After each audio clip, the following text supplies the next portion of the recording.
Good morning. My name is Stuart Stedman. I'm the chair of the board, and it is now 9:02, and I'd like to call the April 22nd quarterly board meeting to order.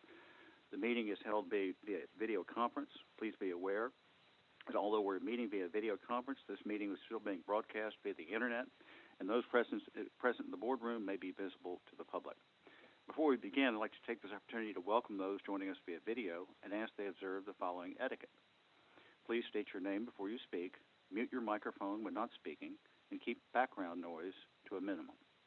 Members, will begin with a roll call to ensure that we have a quorum. When I call your name, please respond to confirm that you're on the call. Mr. Anwar? Aye. Mr. Campbell? I'm here. Dr. Frias will join us a little later. Ms. Swartz? I'm here. Mr. Torn? Here. Ms. Williams? Here. Mr. Wilson? Here. Mr. Mclenny? Here. Okay. Please record in the minutes that we have a quorum. Members, to ensure we maintain the quorum, please keep your cameras turned on for the duration of the meeting. Members, please excuse the absence of Ricky Raven due to duties requiring his attention elsewhere. Do I have a motion to approve this absence? So moved. Motion by Mr. Second. Wilson. Second. Second by Emma. Second by Ms. Swartz. All in favor, say aye. Aye. Aye. Aye. Motion passes. Let's see. Well, this is actually quite poignant. Next item, before we begin today's agenda, I'd like to take a moment to recognize Julie Eklund for her many years of service to the state of Texas and to congratulate her on her upcoming retirement. Dr. Eklund joined the coordinating board in 2005 and was appointed Assistant Commissioner for the Strategic Planning and Funding Division in December 2015.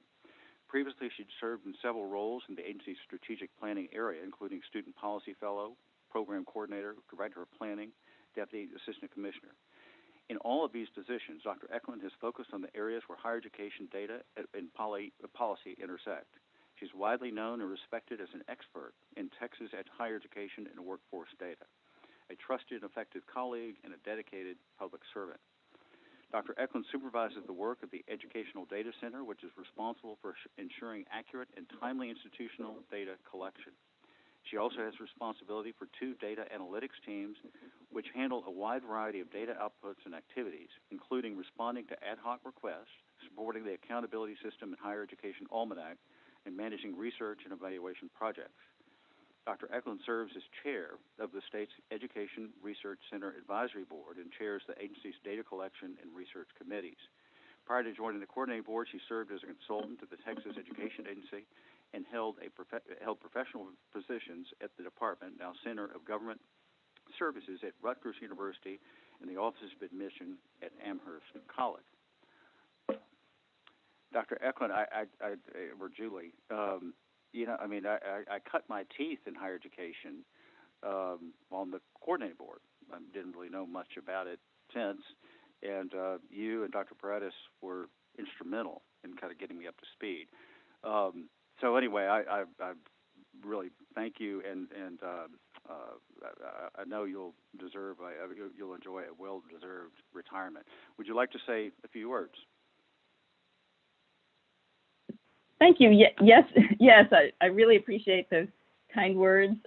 It's been an honor and a privilege to serve this board, the agency, and the students and institutions of Texas. I really couldn't have done it without the support of the talented team in the Strategic Planning Division, so many thanks to them. Special thanks to my dedicated admin, BJ Bishop, and programmer extraordinaire, Diane Ergel. Thanks to my family, and I want to thank, I've had many mentors, but I'd like to thank 3 of them at the agency. One of them is Lori Fye, and I'd also like to thank Susan Brown and David Gardner. I've learned so much from all 3 of them, and those of you who've known me a long time, David and Susan hired me for a 1-semester internship when I was at graduate school at UT, because I thought it might be good to know just a little bit about higher ed data analytics. And I got here and I never left. I entered higher education because of a transformative undergraduate experience, but it really wasn't until I got here, kind of more than halfway through my career, and started working with data that I found my passion. and it's been a highlight for me to be here. So thank you very, very much for the opportunities. I really do appreciate it. Well, yeah. Thank you for those words. I tell you, I would be remiss if I forgot about David Gardner, but you, Dr. Paredes, Raymond Paredes, and David Gardner were kind of like the triad that kind of got me up to speed on issues of higher education. And believe me, I'm still learning. So, congratulations on a very well-deserved retirement. Thank you. The next item, first agenda item today, is resolution of appreciation for our student representative, Levi Mclenny.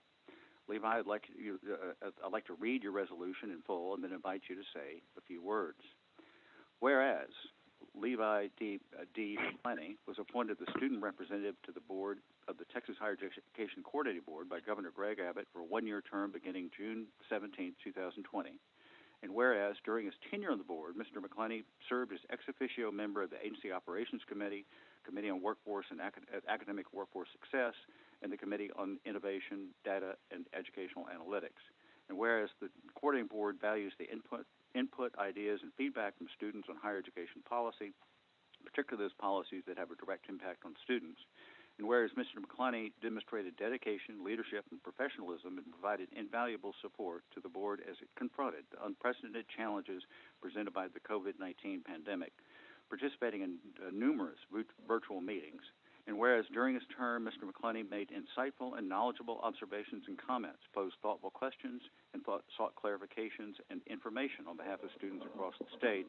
Now, therefore, be it resolved that the members of the Texas Higher Education Coordinating Board on the 22nd day of April 2021 express our deepest appreciation to Levi D. Mclenny for his distinguished service as an influential member of the board and his unwavering dedication to higher education for all people of Texas.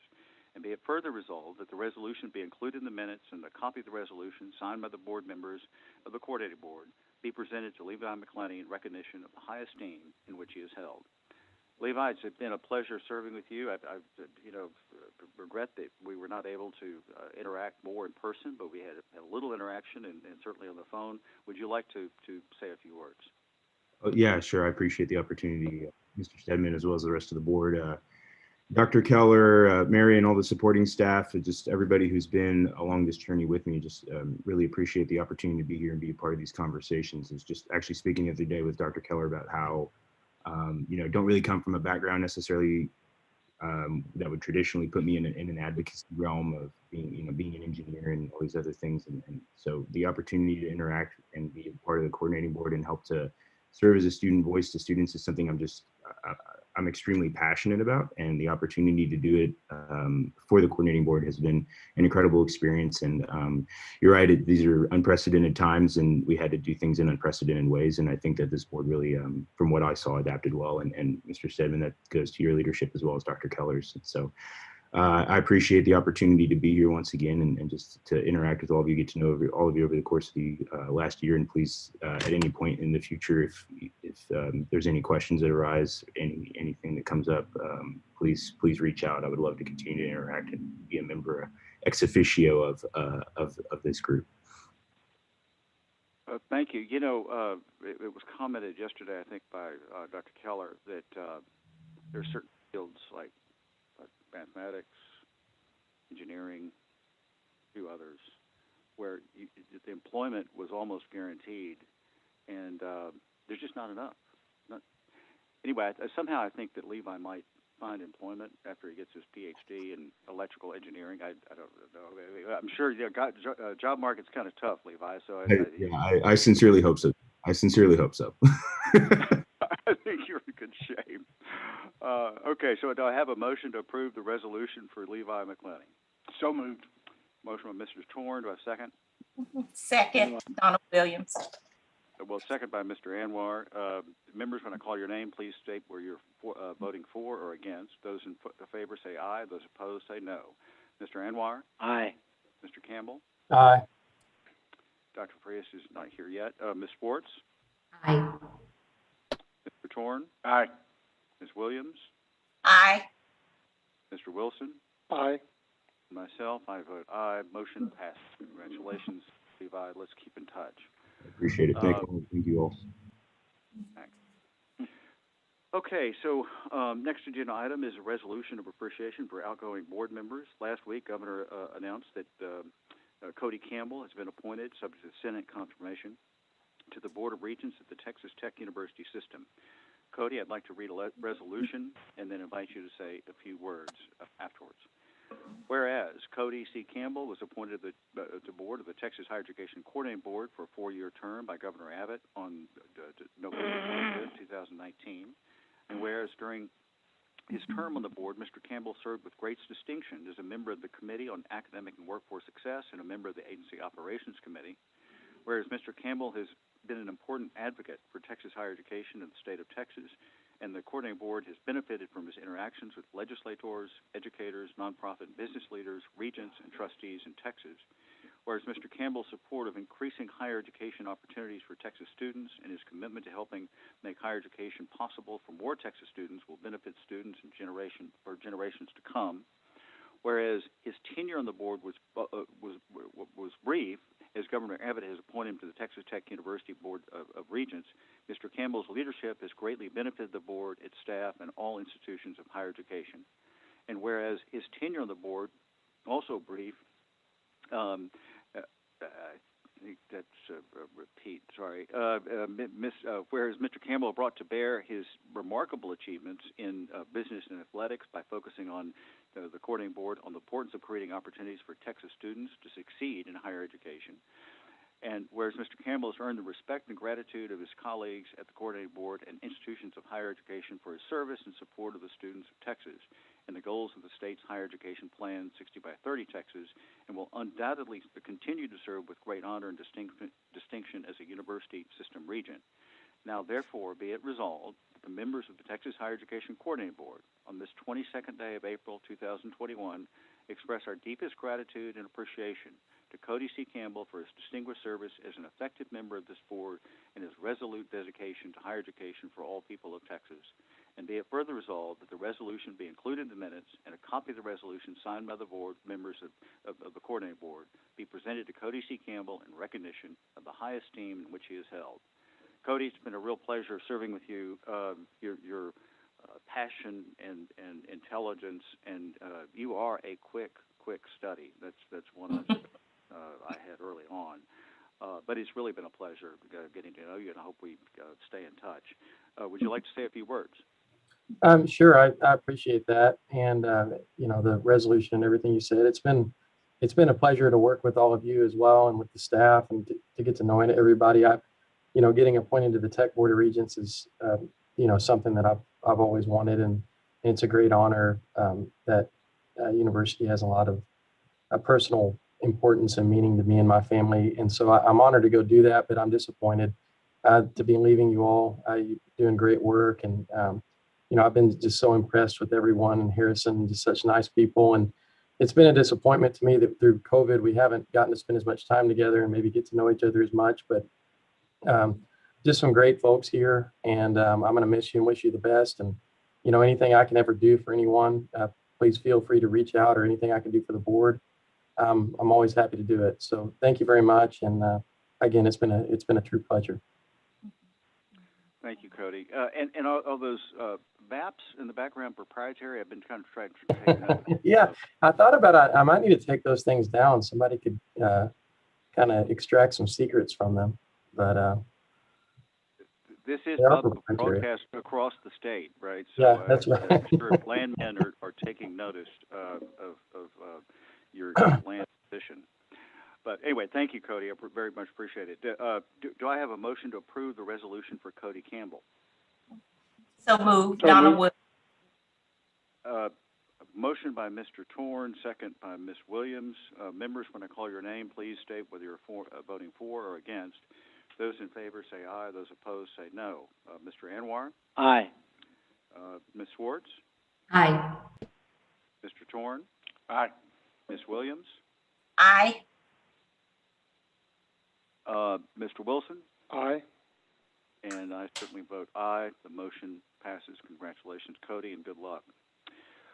Let's see. The first item here is opening remarks. Commissioner will now provide some remarks on the agenda items that we'll be discussing today. Commissioner Keller?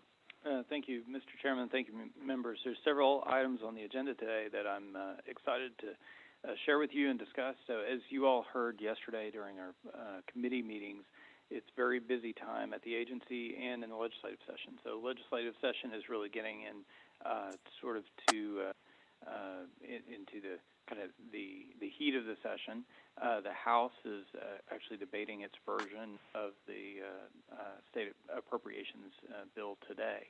And I have to say, given where we started out in January and given the scale of the disruption to our state, I'm optimistic about where things stand right now, both on the budget and the policy front. So we look forward to continuing to work very closely with legislators and their staff and with the governor's office and our institutional partners and other stakeholders as we round out these last few weeks in the 87th legislative session. Now, most of you all received a brief update yesterday on our data modernization initiative, and I'm looking forward today to a more sort of higher level update that Deputy Commissioner Lori Fye will provide. But I think we'll sort of tag team a little bit to put some of that data work in context and talk about how that relates to our strategic initiatives right now at the agency. And then finally, before I turn things back over to you, Mr. Chairman, I want to take a moment of personal privilege to say thank you to Julie Eklund, who I've known for many years, and appreciate her leadership and her service and deep commitment to this agency. And of course, to Mr. Campbell, I'm looking forward to working with you in your new role. Congratulations and on your appointment. Of course, we're sorry to see you leave the coordinating board, but look forward to continued partnership.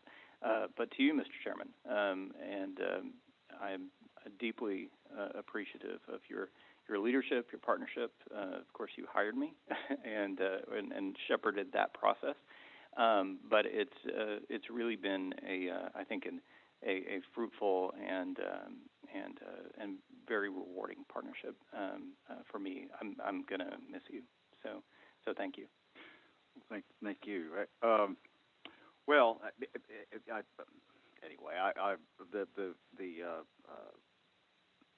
the agency has quite an energy now and direction, particularly in this data modernization that is just extraordinarily exciting, and all institutions of higher education will benefit, and as well as the workers in the state of Texas. So anyway, it's been certainly a pleasure. Let's see. The next item on the agenda is public testimony. Persons testifying at the public hearing today are advised that the hearing is being broadcast on the internet and may be heard by persons listening online. We have one individual who is registered to testify today. Mr. George Scott is joining us via conference call today to testify on the retirement of Dr. Julie Eklund. Mr. Scott, your testimony is limited to 3 minutes. Please begin by stating your name, where you're from, and who you represent, if anyone. Mr. Scott? Thank you. My name is George Scott. Happily for everybody else, I am representing only myself, and I live in Cody. Now a retired journalist and former president of a significant nonprofit research organization, during my career, I have worked extensively over the past 48 years with governments throughout Texas at virtually every level in retrieving public information and data. While I am retired, my research efforts continue today. During my entire career, I have never worked with any individual more dedicated to helping individuals, not just institutions and organizations, achieve their data research objectives than Dr. Julie Eklund. Often requests for data are very simple. However, I have found in my career that more intricate and complex the requests are, can translate to a significant drop in cooperation from a government. In my entire experience, Dr. Eklund has always gone beyond helpful in extraordinary ways. Many who seek information fail to appreciate the privacy laws and complexities that almost always govern the retrieval process of custom data particularly in education. Dr. Eklund never once created artificial roadblocks. On many occasions, she's helped guide changes to help me get the vast majority of what I had needed for my research. She was and is the textbook definition of cooperative and professional. And after all her help, I'd feel like a dirty, rotten snake to not take advantage of this chance to express my deepest admiration and profound thanks for her service to Texas in front of her bosses. Thank you doesn't seem enough, but it will have to do. Thank you for this time. Well, Mr. Scott, thank you. In fact, not only did I experience that ability to mine data that Julie had and present it in a effective and cogent manner, but it actually it's part of maybe the theme, major policy discussion today of that the coordinating board and Commissioner Keller and Deputy Commissioner Levi are taking this data effort into maybe the 21st century, and a lot of that I think will be the ability to access data, to make it relevant, and to generate reports that are meaningful. So I don't know if it would have ever helped your area, but I suspect it would have helped Julie in getting the information that you requested from her. But thank you very much for your comments. And thank you for the time. Let's see, the next item, agenda item 3, is approval of minutes from previous meetings. Do I have a motion for the approval of minutes of the January quarterly board meeting? So moved, Emma Schwartz. A motion by Ms. Schwartz. I have a second. Second by Anwar. Mr. Anwar, second. Any discussion? Members, those in favor say aye. Those opposed say no. Aye. Aye. Aye. Motion passes. Do I have a motion for the approval of minutes for the March special called board meeting? So moved, Donna Williams. Let's see. Motion by Mr. Torn, second by Ms. Williams. Any discussion?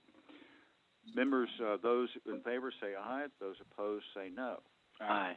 Aye. Motion passes. Item number 4, agenda item 4, is the approval of the consent calendar. We're going to take up the consent calendar in 2 parts, non-rule items and then rule items. The consent calendar includes non-controversial items that we think can be approved without comment or discussion. This allows us to save time for other items that need more of our attention. Highlighted items in gray are the consent items on the agenda. You have a time in advance to review the items, and of course, any board member can request an agenda item be removed from the consent calendar. That will give us the opportunity to discuss that item or items more fully later in the meeting. The items we have placed on the non-rule consent calendar today are the approval of the committee's recommendations in the following items.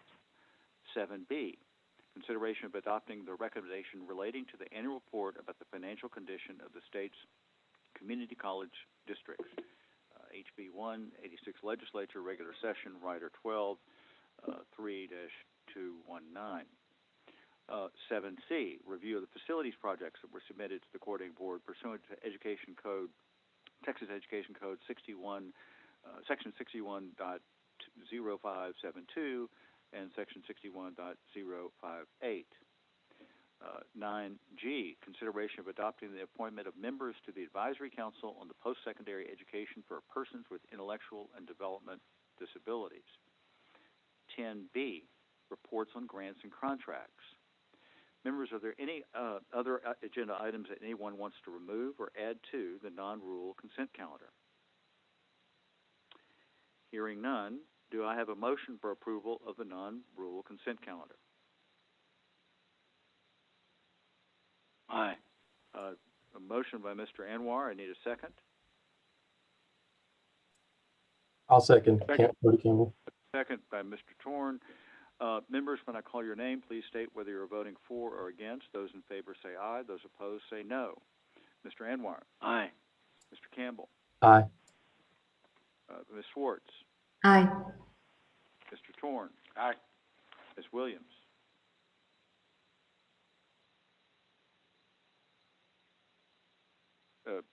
Donna, Ms. Williams? Aye. Sorry, I was on mute. Yeah. Aye. Mr. Wilson? Aye. And I vote aye as well. The motion passes. Members, the next item on the consent calendar are the board rules. The rules placed on the consent calendar are those that are either technical, conforming, or implement non-controversial practices around which there is consensus. Our general counsel is here to give a brief overview of the rule consent calendar. Ms. Bunker-Henderson? Thank you, Chairman. Per our usual procedure, we've placed on the consent calendar only those rules that reflect non-substantive or non-controversial policy choices. We've removed 2 of the rules on the regular calendar. The rules on the consent today can be approved in a group. Thank you. Members, the rules on consent, and I would, the little background here, we used to kind of lump all these consents, together, and our general counsel said, we really need to separate those and talk about the rules, because I think you told me that these rules have the effect of law, and so that's really important, right? That's correct, Chairman. Your rules do have the force and effect of law, and so those that might attract or reflect more substantive policy choices, we have just moved off of the consent calendar, but to give members the opportunity to discuss those in more depth if they wish. Right. Thank you. Okay, members, the rules on consent are 9H2, consideration of adopting the proposed amendment Title 19, Part 1, Chapter 1, Subchapter A, Section 1.6 of Board Rules concerning advisory committees and subcommittees. 9H3, consideration of adopting the proposed amendments of Title 19, Part 1, Chapter 1, Subchapter T, Section 1.222 of Board Rules concerning the Workforce Education Course Manual Advisory Committee, membership and officers. 9H5, consideration of adopting the proposed repeal of Title 19, Part 1, Chapter 9, Subchapter M, Sections 9.9660 to 9.666 of Board Rules concerning program development in public 2-year colleges, block scheduling. Members, does anyone want to remove any of these items from the consent calendar?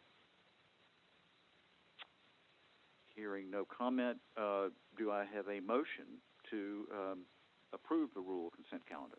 So moved. Motion by Mr. Wilson. Do I have a second? Emma Schwartz. Second by Mr. Anwar. Any discussion? Members, when I call your name, please state whether you're voting for or against. Those in favor say aye. Those opposed say no. Mr. Anwar? Aye. Mr. Campbell? Aye. Ms. Schwartz? Aye. Mr. Torn? Aye. Ms. Williams? Aye. Mr. Wilson? Aye. And I vote aye as well. Okay, so this is always this is the heart of the board meetings to me. This is the item, agenda item 5A, is the major policy discussion, and this one is big. It's a big deal. Major policy discussions are topics of interest where the staff, policy experts, and/or stakeholders provide coordinating board members with information on higher education policy matters or initiatives that have the potential to impact Texas statewide. The major policy discussion for this meeting will focus on the agency's effort to modernize and improve data and data use. In August 2020, the coordinating board team launched a comprehensive effort to modernize and upgrade the agency's data and technology infrastructure. This effort, the Data Modernization Initiative, is the cornerstone of the Commissioner's vision to provide timely and actionable insight to students and families, institutional leaders, policymakers, and the public. As that effort moves forward into implementation, agency-wide efforts are also underway to deliver value to stakeholders by leveraging existing assets in data, technology, and programs. This presentation will provide an overview of efforts aimed at improving student success across the educational and workforce pipeline. Lori Fly, Deputy Commissioner of Data Analytics and Innovation, will present this item and be available to answer any questions. Lori? Now I think I'm on. Thank you, Mr. Chairman, and good morning, board members. Actually, I'd like to defer to the commissioner to set the context for this discussion. So if it's all right, Mr. Chairman and members, I think Lori and I will sort of tag team a little bit. We wanted to provide an update. Commissioner, that's not on the agenda. But yeah, I guess you can, to wait for a motion. you can pull rank and tag team as much as to your heart's desire. Oh, thank you, Mr. Chairman. I appreciate your accommodation. We want to provide a briefing to the board on where we are with the data modernization initiative, but also put it in broader context, as you laid out in your introductory remarks, Mr. Chairman. Our work on the data infrastructure is the cornerstone of a number of other initiatives that we have underway. And so today we wanted to step back and sort of put the data work in context a little bit. So, Mary, if you could advance the next slide. So if we think about how the higher education conversations have progressed, say over the last, especially the last 15, 20 years. So the focus of the state's higher education goals first was more about access. More about just enrolling and closing gaps in enrollment in higher education. And in 60 by 30 Texas in particular, it was important in advance to shift the conversation more around completion. But where we are now is refining that conversation, so we've got more of a focus on completion with purpose and completion with a high-value credential that's going to be value for individuals, that's value for their communities, value for the state as a whole.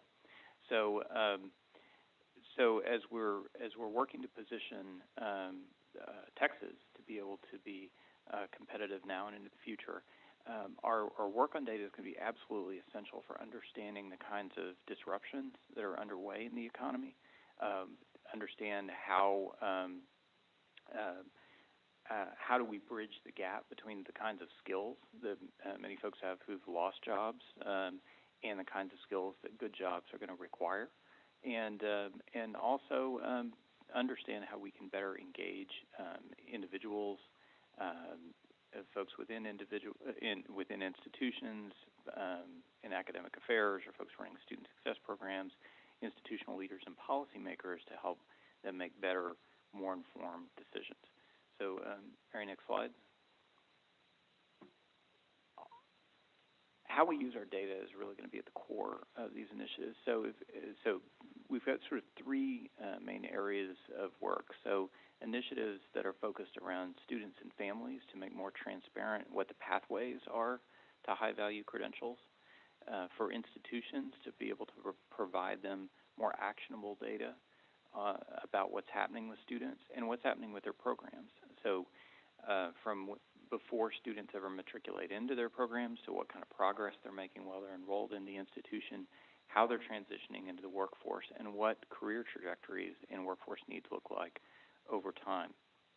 And for other stakeholders to provide insight on the impact, what's working, what's not. That can be policymakers, it can be folks within chambers, folks working on economic development, and other kinds of partners.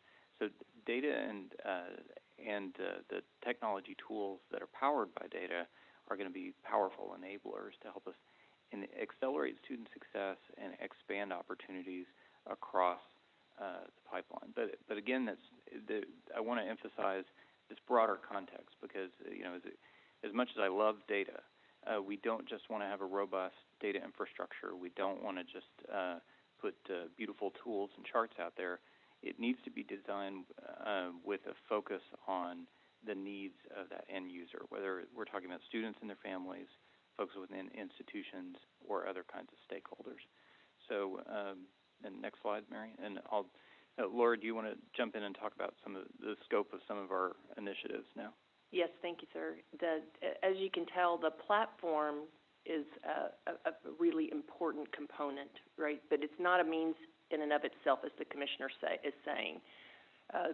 What data and technology enable us to do is actually better serve our students, our institutions, our stakeholders, and our own internal needs. So not a means in and of itself, but not an end in and of itself, but a means to an end. So we wanted to also give you an overview of the wide variety of tools that are already up and running based on the agency's rich data resources or are coming online very shortly. As you can see, they span the K-12 to workforce spectrum. And that's a very exciting component because it also, these tools are ones that we're working on collaboratively with our partners at TEA and particularly at TWC. The quality advising tools are, include some of the things that you've heard about over multiple board meetings, things like the ADV chatbot, the virtual advising network that's getting up, that's been launched and expanded, and other types of tools and supports for students. That work is extending, as the Commissioner has said in the past. The agency is serving as the tip of the spear on advising across the spectrum, and we're particularly excited about extending that work into workforce boards, more career coaching, more data-informed career coaching for workforce boards as they're working with displaced workers or workers who are seeking to reskill and upskill. The one-stop portal and those resources are one example of that is the GradText portal that's literally about to launch in the next few weeks, which is a centralized resource for students who are seeking to re-engage with the education system. Our initial focus for that tool is on a set of users that with some college and no credential, of which there are 4 million in Texas, so an untapped resource for the job for the workforce. But also in the wake of the pandemic, we expanded our scope and embraced displaced workers as another user group. That tool will provide light advising, the ability to do some career exploration to understand what career pathways are and how programs and credentials connect to those pathways. And we're very excited about what that has to offer, not only to the initial target audiences that we're focused on, but also to layer in additional resources for students that are at different places along their educational journey. So we see that one extends, as you can tell, really down into K-12 and on into the workforce as we think about building that tool out to serve multiple students at multiple places in their journeys. The two yellow bars are examples of institution-facing tools. The student progress reporting is something that we are at work on collaboratively right now with our colleagues at the University of Texas System. We're co-designing progress to credential dashboards. You may have heard the Commissioner talk about these on multiple occasions because we're really excited about the opportunity to leverage the data that we have and turn back insights to institutions that allow them to drill all the way to the student level and be positioned to take action with students based on what they're seeing in course taking patterns or grade patterns. So very exciting potential there. This you heard yesterday about the data on the OOT. That transfer data will play a role in these resources as we actually are able to continue to provide increasing insight to both institutions and students about what those transfer pathways look like. The digital learning, you'll be hearing significantly more about over the next few months as we expand our supports and online and high-quality digital learning tools for students and supports for faculty. And then sort of that foundational component, if you'll see, as you see in red, is really stretching across the entire spectrum because as we work increasingly closely with our tri-agency partners, our ability to provide additional insights and information, much like Mr. Scott was talking about earlier, to equip our stakeholders with better information and better insight will ramp up quite dramatically as the infrastructure comes online over the next few months. Next slide, Mary. And I just wanted to give you a flavor. Like these aren't things that are far on the horizon. Actually, the tool that you see on the left is a tool that we developed in partnership with the Brookings Institution's Workforce of the Future initiative.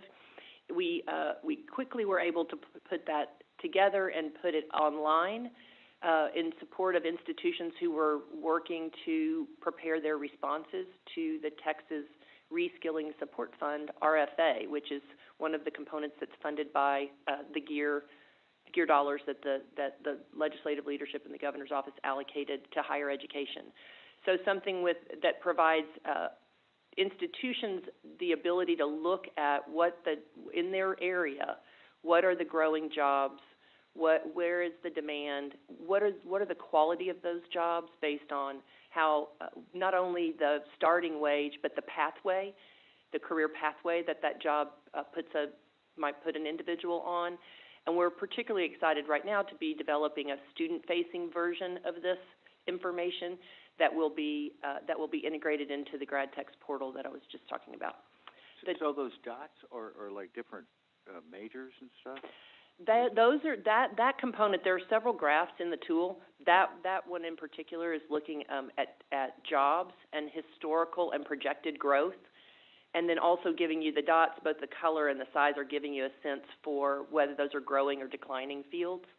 And when you can't capture everything on a screenshot, but when you hover over it, actually tells you what the occupation is and the number of jobs in the area.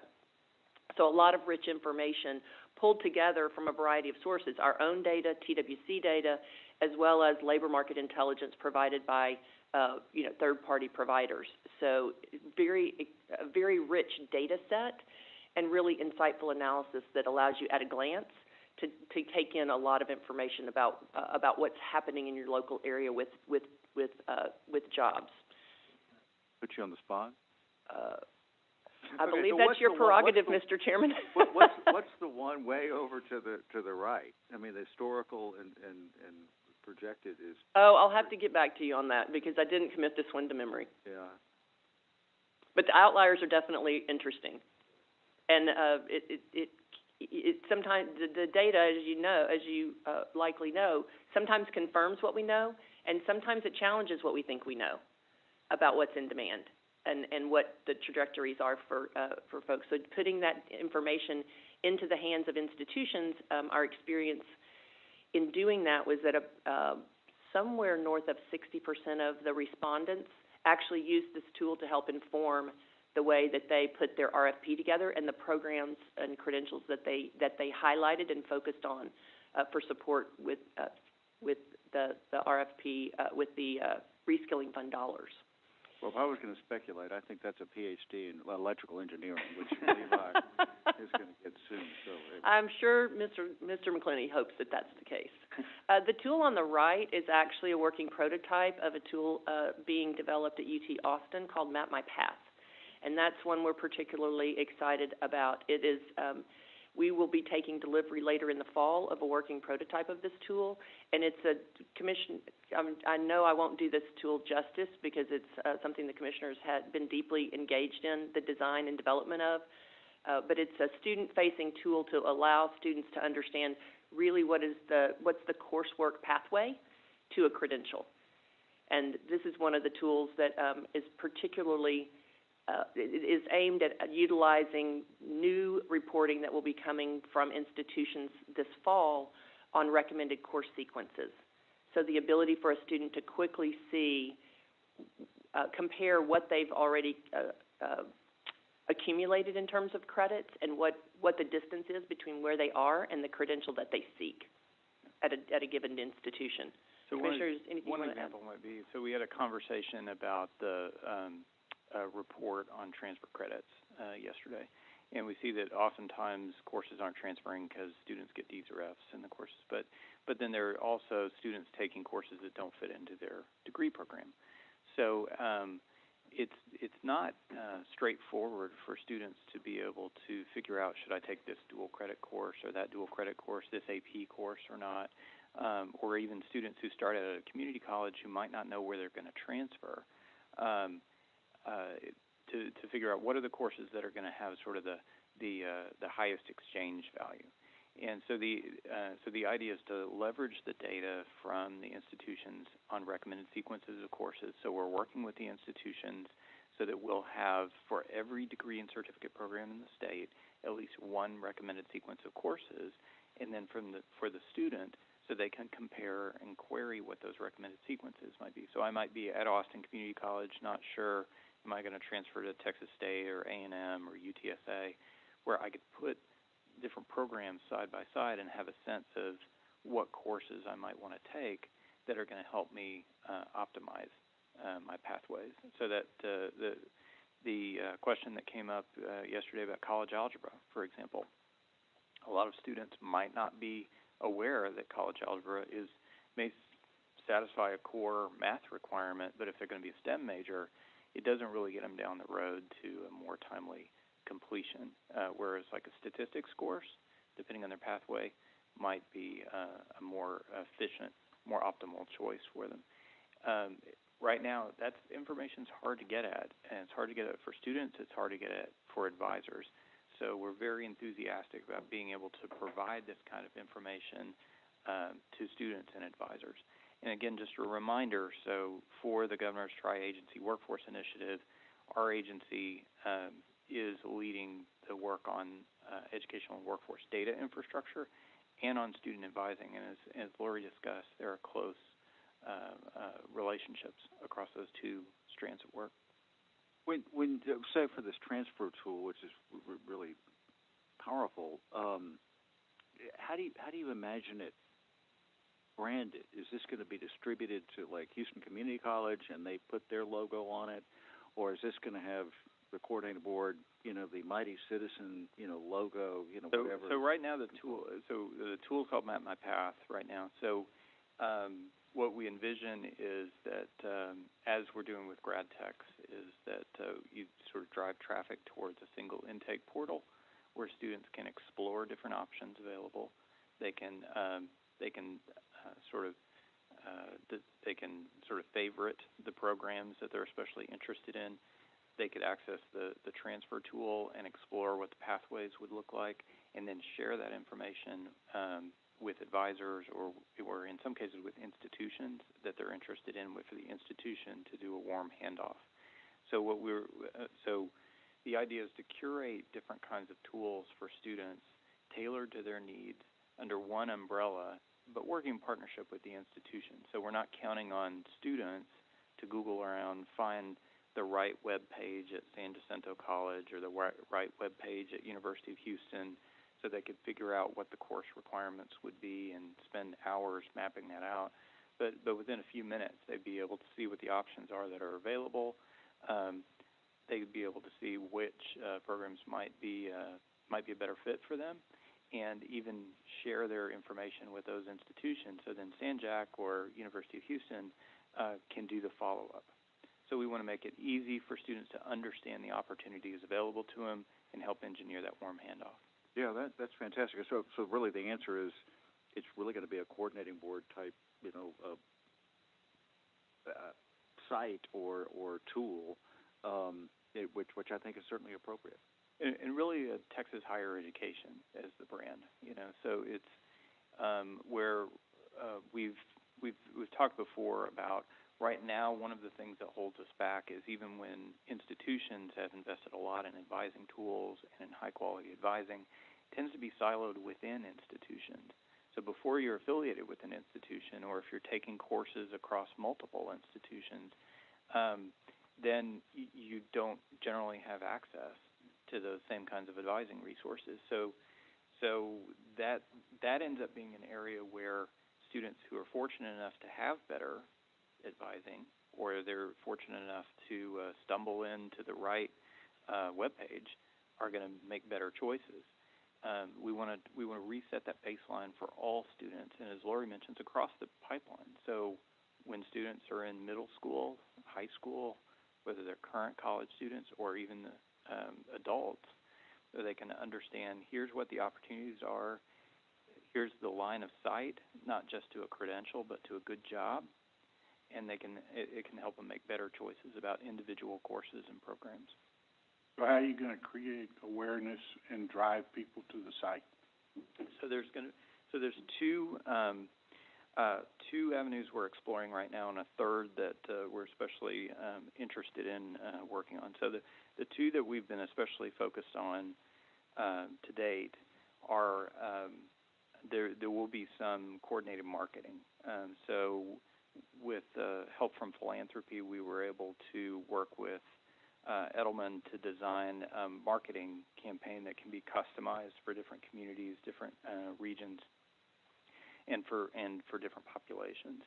And so that so there'll be some paid marketing efforts to try to drive folks to the site.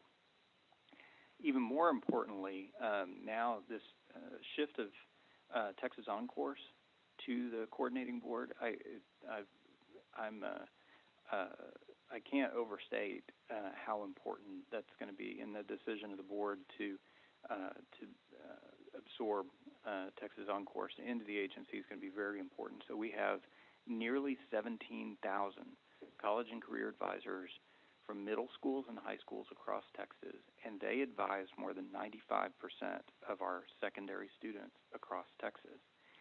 We have the ability to push out almost in real time information about here's resources, here's different assets. We do webinars for counselors.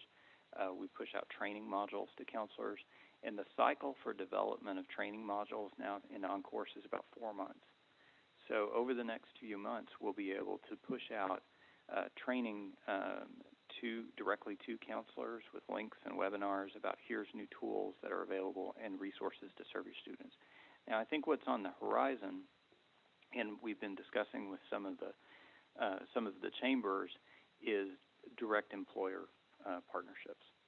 So if we think particularly around, say, the some college and no credential population, there are a lot of folks who are employed with the state or with other major employers, and we need to partner with the employers both to help increase awareness of training opportunities and also make sure that those training opportunities that they align with the needs of the employers. And so there's one of the things that was most striking to me when we polled folks in Texas with some college and no credential these last several months is where a lot of folks were telling us if they think if they lost their job, they need more training and more education to either get a new job in the same industry or to get a new job in a new industry. They weren't confident that they knew what kind of education they need to get or that more education would translate into better job opportunities. So that's something that we can work on directly, but also in partnership with employers to help folks understand, well, here's how additional training can translate into additional opportunities, maybe in your current job or in other good jobs that are available in your region and across the state.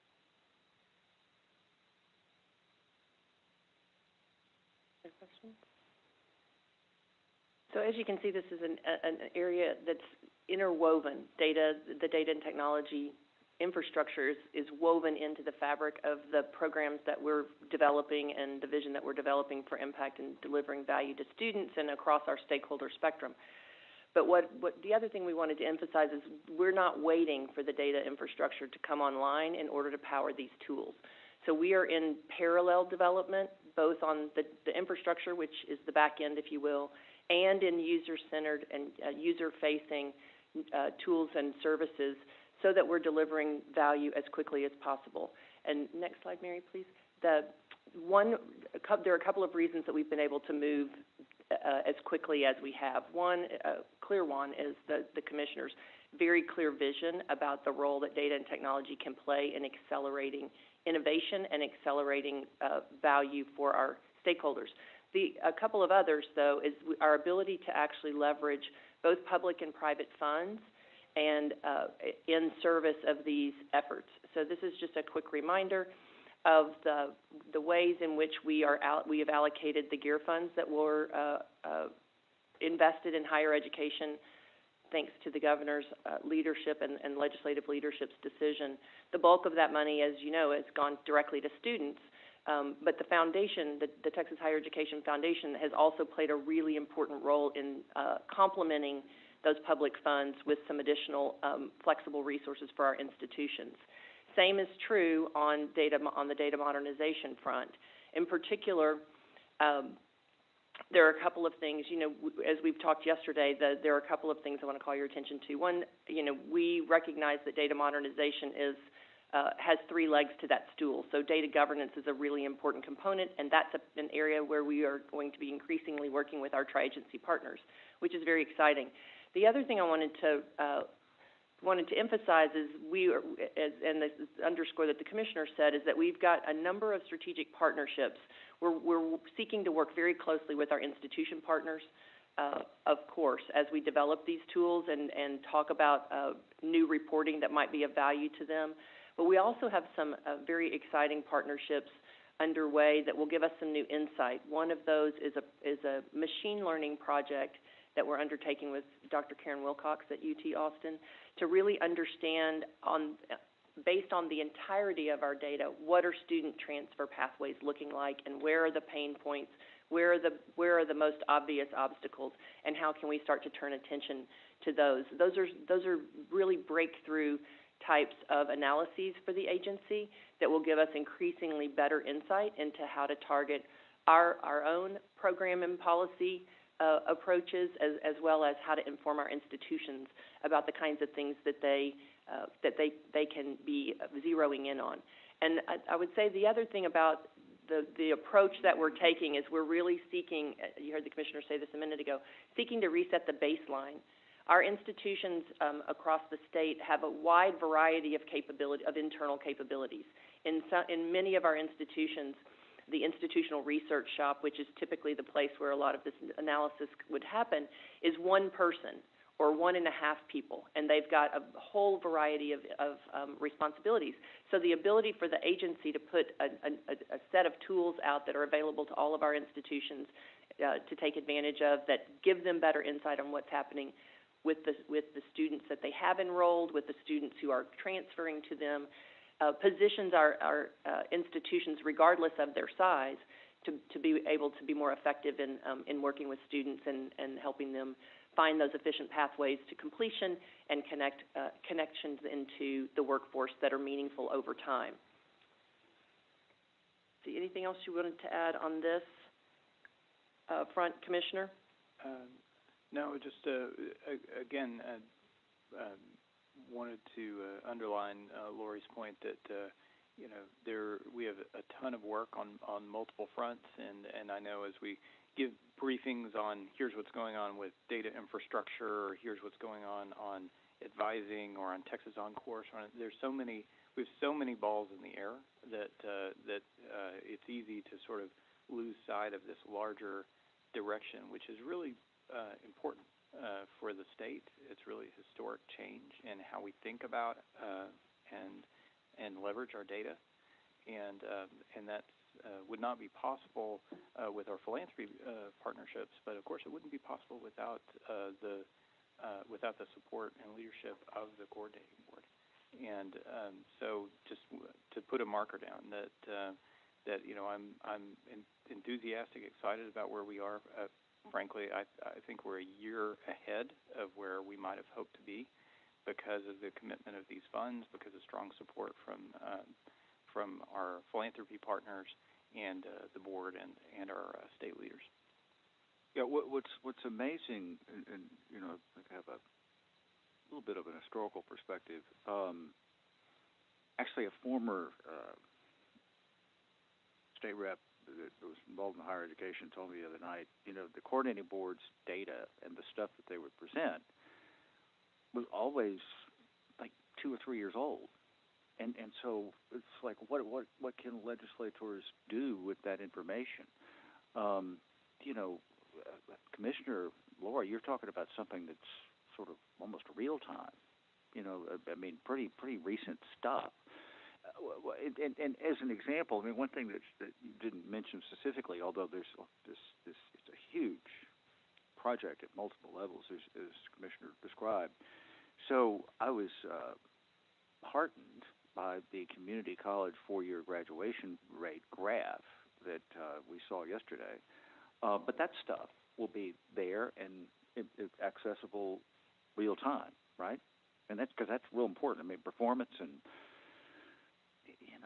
maybe there are certain institutions that aren't doing well, certain ones that are, and you want to highlight the ones that are and try to learn from them and maybe teach the others that. Anyway, so it's an extraordinary development and initiative. Members have any questions?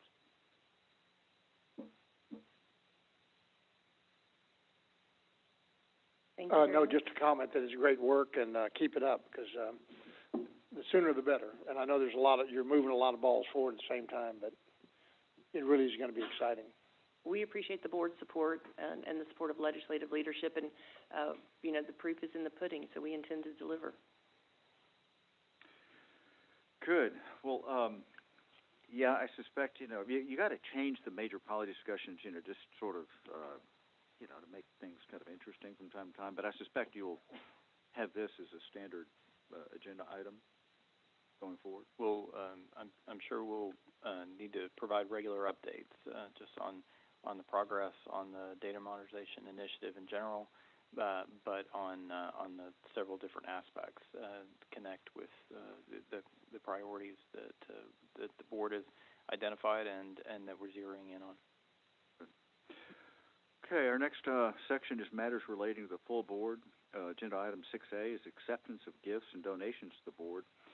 Members, the gifts and donations are listed in your materials. Nicole Bunker-Henderson, General Counsel, is available for any questions. Do you have any questions? And these are, I don't have the gifts right in front of me, but this is pretty much the from the foundation to the coordinating board, right? The state agency.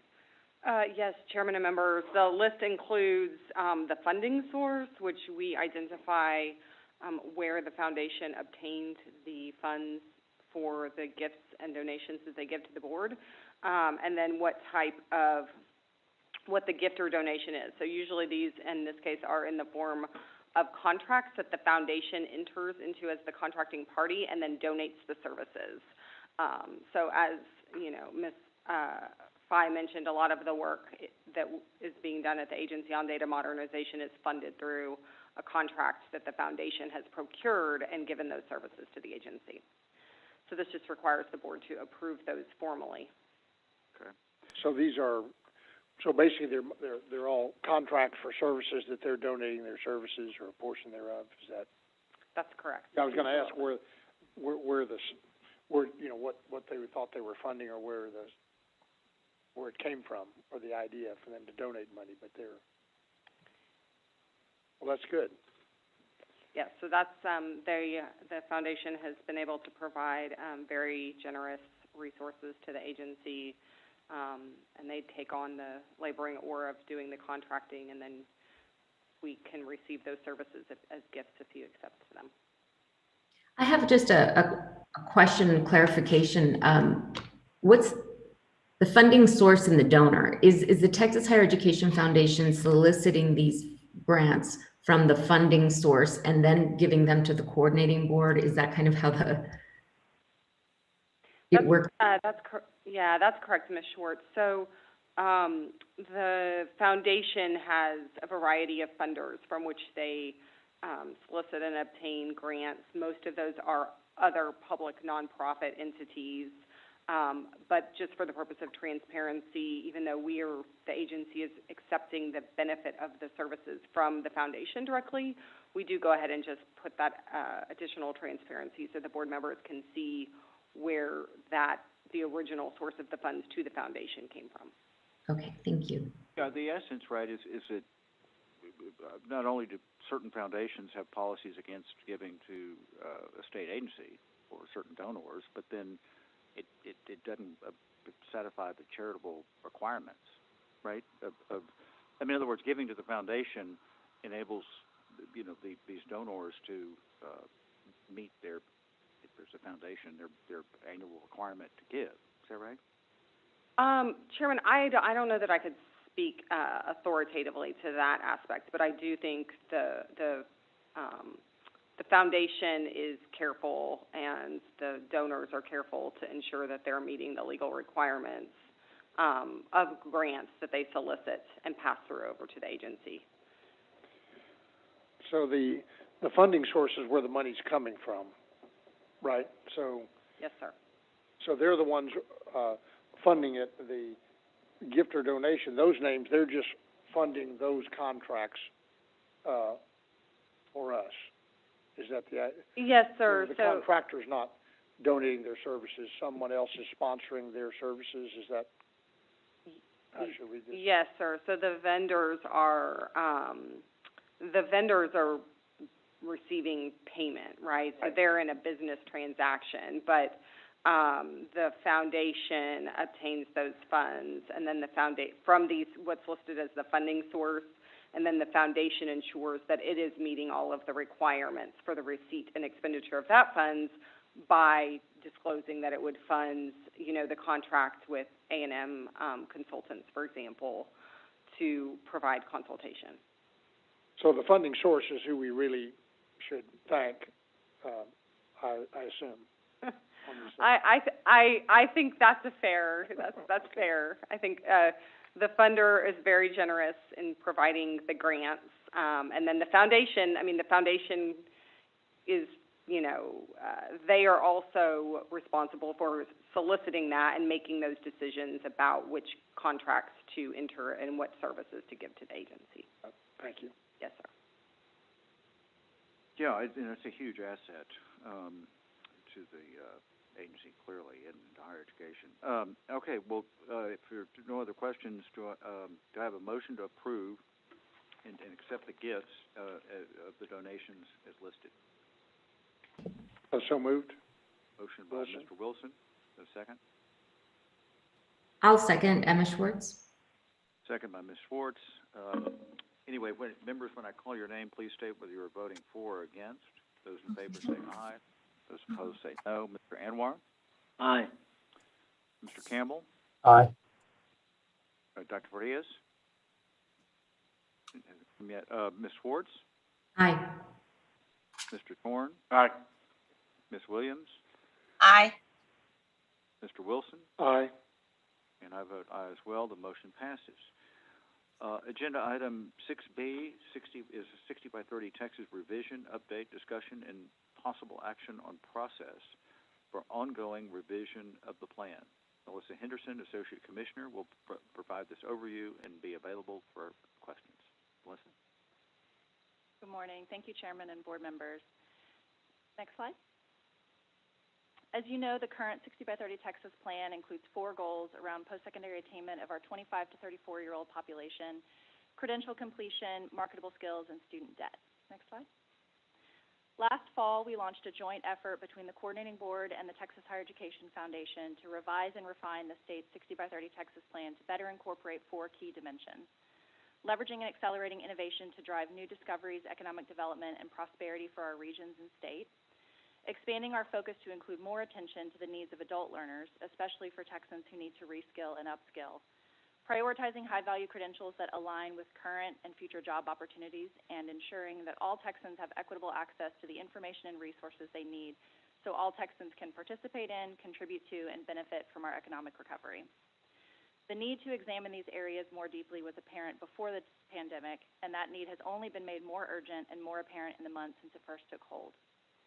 The unemployment crisis has underlined the need to reskill and upskill. We are experiencing tectonic shifts in the labor market, as you know. It's more important than ever to include adult first-time and returning learners. This pandemic has also had a disproportionate impact on critical populations in Texas: women, Black Texans, Hispanic Texans, low-income Texans, people living in rural areas. Many of these groups are suffering job losses at higher rates. Both public and private institutions of higher education in Texas have risen to challenges of the pandemic by developing multidisciplinary solutions to pressing public health problems. From researching new vaccines to creating air filters to trap and eliminate the coronavirus to inventing more cost-effective mechanical ventilators, researchers have risen to an extraordinary occasion. Next slide. As we began the work to dig deeper into these 4 areas, we also developed an overarching framework to help organize both the existing goals and the additional goals under development. Here on the left-hand side of the slide, you see that framework that we shared with you last October. On the right-hand side, you see both the existing goal areas in the gray boxes in the left column and the areas in which we are developing new priorities on the right in the yellow boxes. At the top of the framework, is the overarching goal under which all of this work will sit, advancing economic resiliency. How we achieve that will be measured by progress against the goals that ultimately sit underneath. Then within that larger goal, we have two secondary goals of expanding opportunities for Texans and innovating for tomorrow's Texas. These two will be measured by progress against the goals that sit underneath. This gives us a way to convey both what we are trying to achieve and how we intend to measure success. Ultimately, we will be combining these two so that each goal will slot within an area of the framework. So for example, the research and development goal would measure progress in innovating for tomorrow's Texas, and so on. Finally, while we expect to refine or add to the existing goals in our current plan, be assured that we will not in any way be diluting the goals in place today. We will be carrying over measures from the 60 by 30 work and will continue to lead the agency and entities within the sector to achieve the ambitious goals set in the initial vision. Next slide. This initiative has included two primary strands of work: a robust stakeholder engagement plan to ensure that we are listening to and hearing from key stakeholders across the state, including our institutions of higher education, both public and private, employers and business leaders, K-12 partners, nonprofits, and the public more broadly. And the work of defining and measuring progress related to these focus areas to ensure that our analysis is data-driven and creates the right feedback loop between the needs of the workforce and innovations created by our institutional partners. I'd like to take this opportunity to update you on both of those work streams, beginning with stakeholder engagement. Next slide. We've continued convening our steering committee made up of members representing the coordinating board and the Texas Higher Education Foundation. These members have provided invaluable historical context and future direction for the work and will continue to do so moving forward. We have also just concluded a series of 10 virtual listening sessions, 9 regional sessions, and 1 focused specifically on engaging the business community that we hosted in partnership with major chambers of commerce from across the state. To hear from their perspectives the challenges, opportunities, and visions for success related to our focus areas.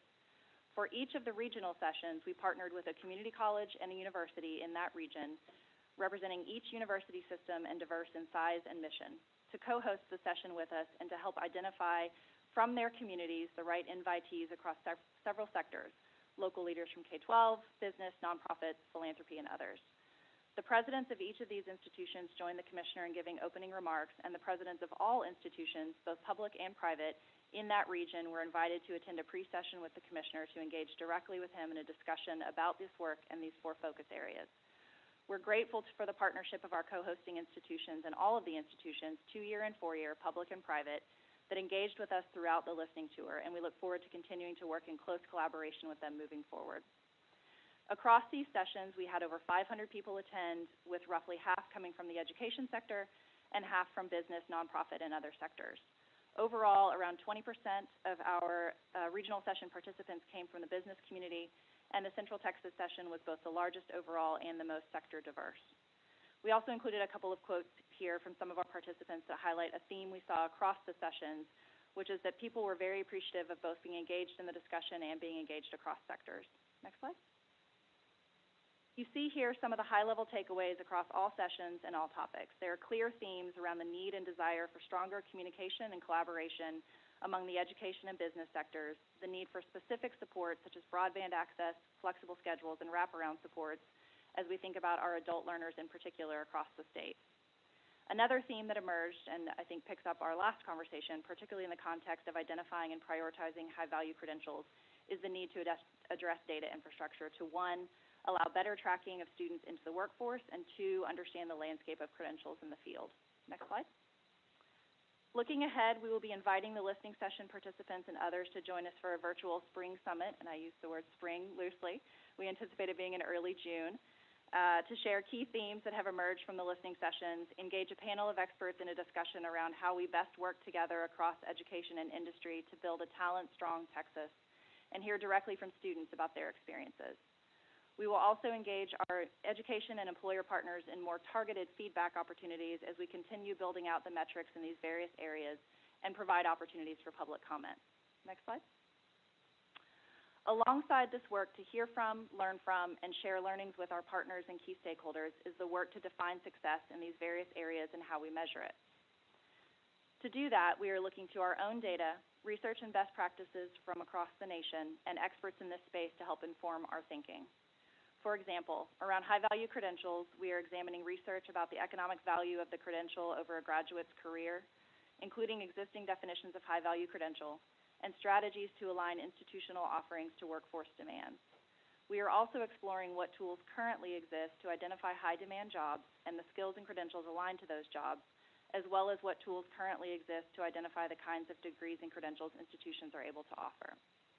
Across each of the focus areas, this work is highly iterative and rapidly evolving as we learn more and push our thinking about how best to understand what we can meaningfully measure today and what we need to be able to capture and measure to move this work forward into the future. Over the coming weeks, we will continue to develop greater clarity and granularity in our definitions, metrics, and goals around each of these areas, and we'll come back to you later this year with a set of refined, refreshed goals for your consideration and approval. And with that, I will pause for any questions. Thanks, Melissa. Any questions?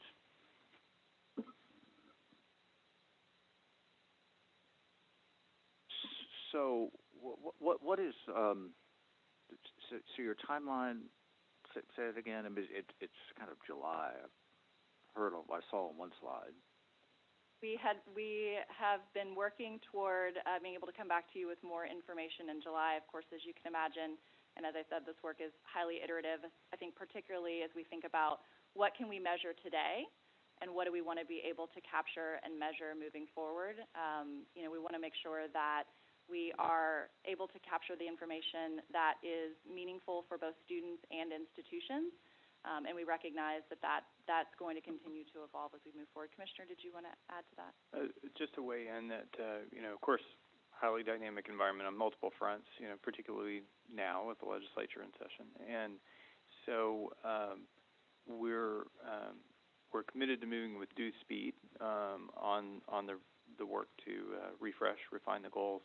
I think the steering committee for the project, which is between the Higher Education Coordinating Board and the Higher Education Foundation, is going to want to make sure that our timeline and the rollout of a new plan aligns with what's happening on other fronts, particularly as we see what comes through the legislative session, what the appropriations decisions are like, what kinds of decisions and announcements are made around federal funds.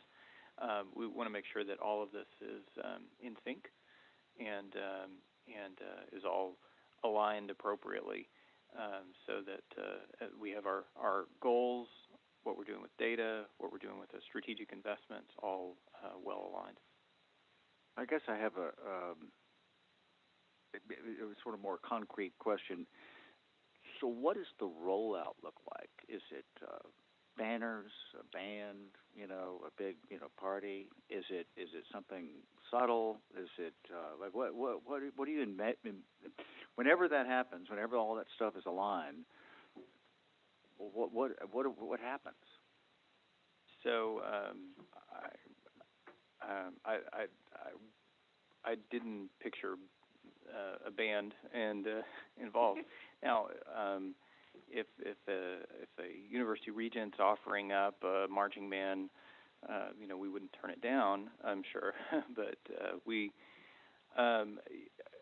but in seriousness, I think we'd want to make sure that that the announcements and the rollout happen all in sync as much as possible for. So particularly for employers, our partnerships with chambers, our partnerships with the educational institutions. We have had some great announcements come out, for example, around the GEAR funds. The one thing that I think that we might have done a little bit differently if we had more time in how we did that is that those announcements have sort of trickled out in different communities. So there was just a great announcement in the RGV just the last few days about opportunities for students to complete their degrees in 1 year. But that sort of trickled out here and there across the state versus a more coordinated push to help sort of more generally folks be aware that there's these opportunities available. Here are the kinds of commitments. Here are the kinds of resources. Here's how these different pieces align. And so that's something that we have a little more runway to be thoughtful about now. I think the answer is you don't know. I mean, in other words, like you know what you the offered rollout. a band. Well, I mean, in other words, it should be a big deal. You would think. Yeah. I mean, the refresh and hopefully press will pick it up. Institutions will be aligned, and we will notify everybody. So anyway, I was just curious. I mean, what does that look like? And in particular, I mean, so it's important for Texas to put a marker down of not just we want to increase attainment. Let's stipulate increased attainment is a good thing, but to connect the dots of what we're doing in economic recovery, what we're doing to be competitive for the long term, and that we want completion of credentials that offer that line of sight to good jobs. That's connecting those dots is really going to be important in this rollout. If I could just make an editorial comment to the board, this is a big deal, and it's a big deal to me because for whatever reason, the current 60 by 30 Texas plan did not drive policy. People really didn't understand it, or they'd forgotten it. They understood it. So this one is going to be really important, and the board needs to be engaged in its process. I mean, getting all these stakeholders and all this stuff, but to roll it out, it's a big deal. So is any strategic plan, a good one, is dynamic. And so obviously we're taking the steps to enhance the original vision based on changing circumstances. And I presume that was done at the commissioner's initiative. My question is, what's the plan for making sure that once we roll this out with the band and all that, that the plan remains relevant, maybe even on a more current basis than in the past? Great question. Yeah, that is a great question because we don't. I think a lot's going to hinge on how we define and hold ourselves accountable around high-value credentials and the kind of progress that folks are making towards those high-value credentials. Because we're going to want to make sure that we connect our credentials to workforce opportunities. So when the kind of thing that Lori and I laid out for having more real-time data available about here's how workforce needs are changing, here's how the landscape is changing on the kinds of credentials people especially need, that is going to be reflected in the ways we talk about the plan, the way we resource the plan and hold ourselves accountable. So here's one concrete example. One of my recommendations to the board, especially now that we're moving into implementation on our new transfer framework, is that we will next work with employers and higher education institutions on a framework for state-recognized micro-credentials. So less than a full degree or certificate, but micro-credentials that could be stacked into a degree or certificate. But what we see now is that sometimes, for example, students might take 3 or 4 classes at a community college, stop out, and so generally we'd say, okay, they're a dropout, and on our traditional indicators, that's a ding on the institution. Except what if the trajectory of that person's earnings changes? And that's something we're seeing more and more where folks are cycling in and out of institutions, particularly our community colleges and our regional universities. So if instead we could say, all right, well, maybe these 3 classes plus an internship ought to be recognized as something of value, not just because we say so, because we look. That will shift the way we talk about our completion goals, but it'll do a better job of aligning with what's actually valuable for individuals, for employers, for communities, for the state as a whole. And to your point, Mr. Troy, that's going to change over time. The kinds of jobs we need, the kinds of credentials we need, what's going to drive value isn't going to be static. It'll be different 5 years from now. So we're going to need this sort of constant iteration between here's how we've defined what value looks like. Here's what we're seeing happening in the labor market and how students are navigating their programs. Here's how we've set sort of the guardrails around our credentials and the ways that that connects back to our labor market needs. So will there be a standing committee to review, and how are you going to do that? So that's for the board to deliberate. But what I would think is that around and the board may want to think about kind of the organization around this because there's a whole lot that's going to be going on both on the program side and on the kind of data and analytics and accountability side.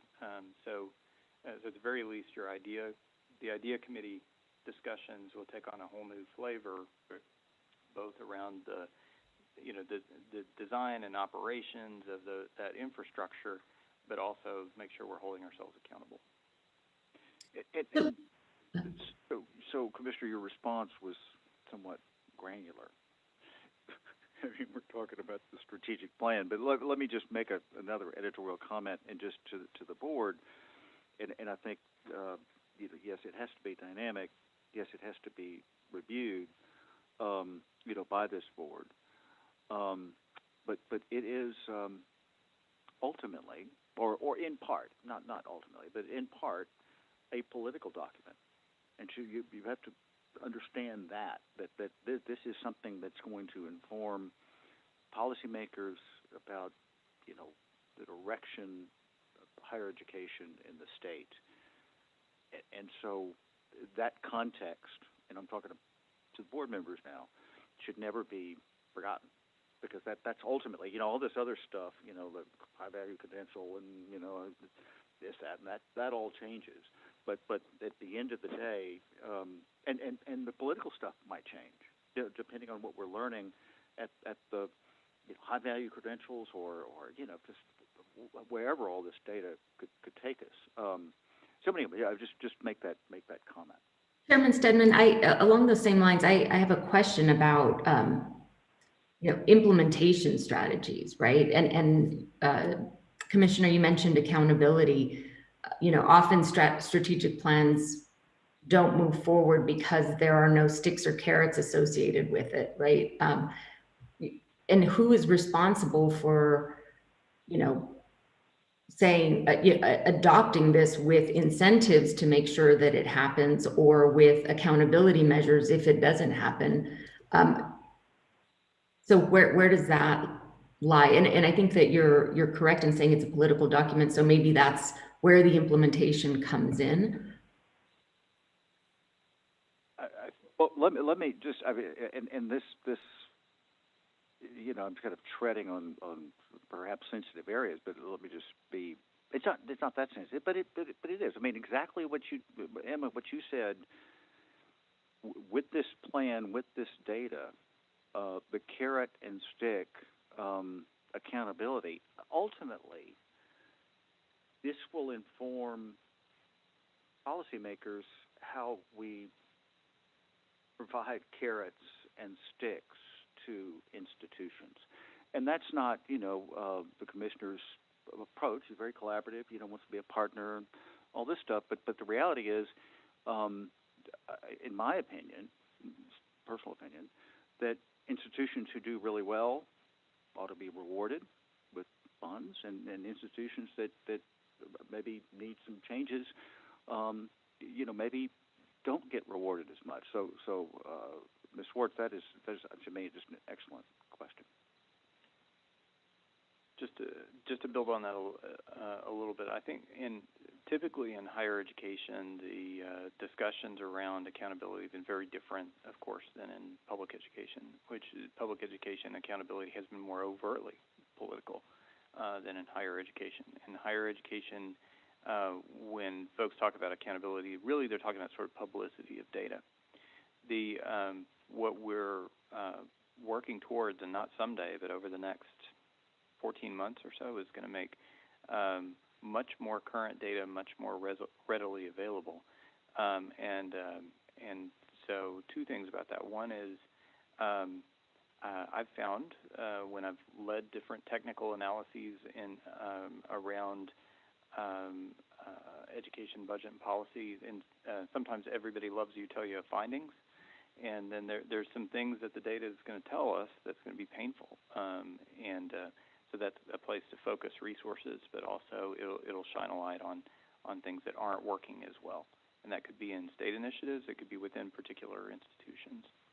The second thing is the intent, the hope is that this enables a different kind of policy conversation, and in particular a policy conversation about how to better align, I think the subtext of the chairman's comment, how to better align the financing, the funding that's available to institutions with our goals.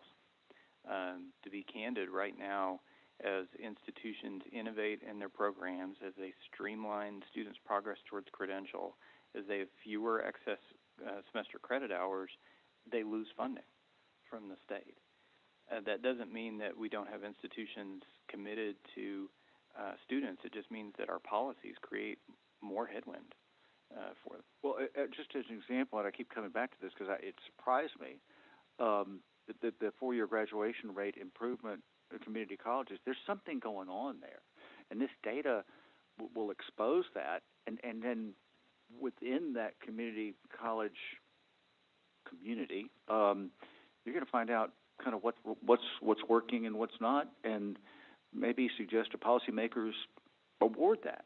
And so Ms. Ward, I mean, you get it. That's ultimately, I think, where this political document will have teeth and relevance.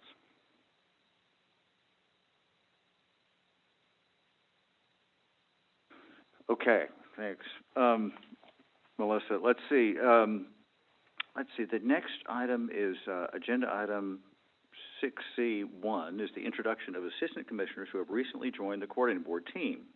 Harrison Keller, Commissioner of Higher Education, will introduce the newly appointed assistant commissioners. Thank you, Mr. Chairman.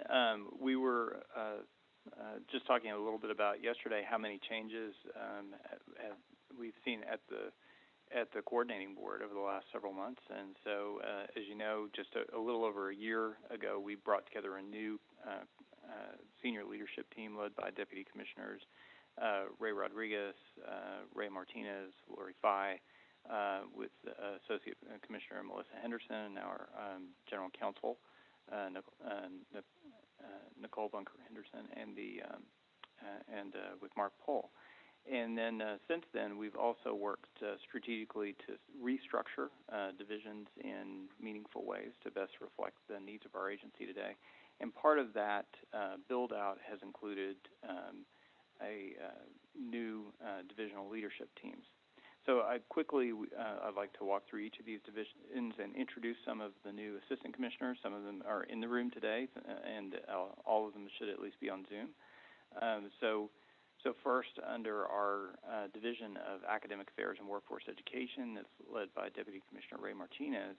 Of course, you all know Stacy Silverman, Assistant Commissioner for Academic and Health Affairs, and Dr. Jarrell Booker, who's Assistant Commissioner for College Readiness and Success.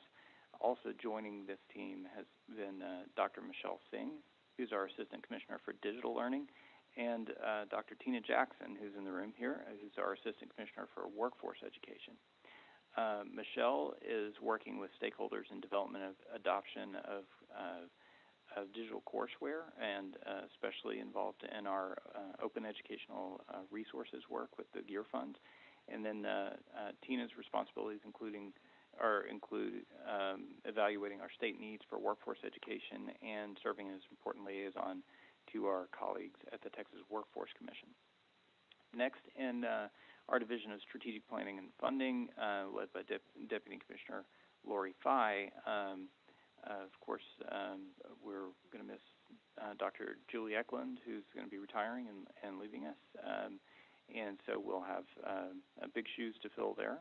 But we also have Assistant Commissioner for Funding, Emily Cormier, someone you've all heard from now multiple times during the last several board meetings. I don't believe that we formally introduced Emily, but she has a strong background in state budgeting and is supervising our funding and resource planning team, and that produces data that's very important in the legislative conversations about formula allocations and analyses and reports on institutional financial information. So finally, under the division that's led by Deputy Commissioner Ray Rodriguez, our Chief of Staff, of course you all know Ken Martin, who's Assistant Commissioner and CFO, and Jinjin Sun, who's our Assistant Commissioner and CIO. We've also elevated Dr. Charles Quintero-Pools to the position of Assistant Commissioner for Student Financial Aid Programs. So Chad's been with the agency several years. I know some of you know Chad well, that he leads our division that oversees both the loan program and the administration of state financial aid programs. And finally, Marjorie Smith-Barrett has joined us as Assistant Commissioner for Communications. She's leading our new communications and marketing team and taking the lead on a major rebranding effort that we have underway with support from our Texas Higher Education Foundation. And they're also working on the website redesign project that's part of the Data Modernization Initiative. I want to say I'm very proud of the team that we've accumulated here at the coordinating board, that we've been able to recruit some very talented individuals who are well-known across state government and across higher education, and that's really the main reason that we've been able to move so quickly on so many fronts. Is we have, I would say, the strongest team at any similar agency in the United States. Quite exciting. It's a lot of work, and that's so you've been how many years, Commissioner? One and a half years? About 18 months now. 18 months, yeah. It seems like years, though, this past year. Yeah, well, you do a lot in a very short period of time, and you know, building out that team is absolutely critical to your objectives. Agenda item 6C2 is consideration and action to clarify the delegation of authority and references in rule to deputy and assistant commissioners. This is one of those, like, sort of, I can't believe you caught it, but I think we're in really good hands with our general counsel, because she makes sure that you know, our rules, you know, actually conform to the way we do things. So Nicole Bunker-Henderson, General Counsel, will present this item and it'll be available for questions. Yes, thank you, Chairman and members. So this is just a quick overview of this item. You have multiple rules that contain delegations of authority from the board to various assistant and deputy commissioners. Over time, as reorganization and as the commissioner mentioned, many new hires have come on, the alignment between the rules and those delegations to the actual subject matter area no longer match. So rather than bringing you a whole array of rules where we just change 2 words, we are asking for your approval to just delegate authority to the appropriate assistant or deputy commissioner within the agency over those functional areas. And then when the rules, for example, after session, when we will need to make additional substantive changes, we'll make those corrections in the rules and bring those back to you that way. So we ask for your approval to move forward with granting delegation of authority to the correct ACs and deputy commissioners. So are we delegating to individuals or to the position? It's essentially to a position, yes. Well, that's what I thought was changed. I thought in the rules you had specific titles that may have changed. That's correct, sir. Okay, so tell me about the rules. So we're delegating authority to make rules to these people, or this position.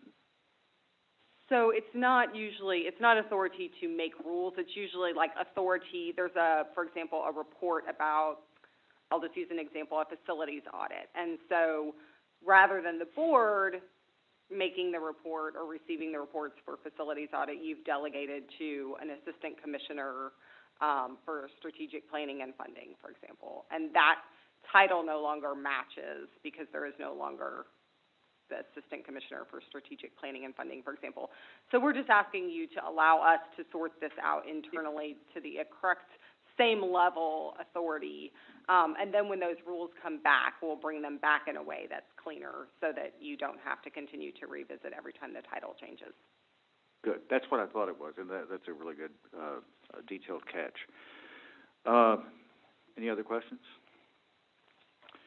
See, hearing none, do I have a motion to approve the clarification of delegation of authority and references in rule to deputy and assistant commissioners? So moved. Motion by Mr. Wilson. Second. Aye. Second by Mr. Anwar.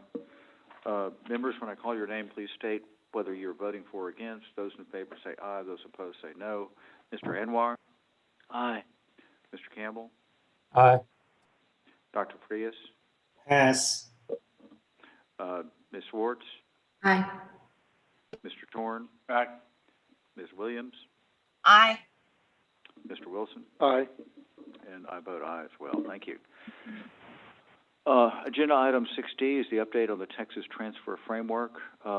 Texas Transfer Framework is intended to complement and bolster transfer pathways and cross-institutional partnerships that are student-centric and flexible for students and institutions, particularly through regional collaborations that effectively streamline students' most common transfer pathways. The implementation rollout will also protect current students who are pursuing existing field of study curricula, while providing paths for current and future students to take advantage of the Texas Transfer Framework.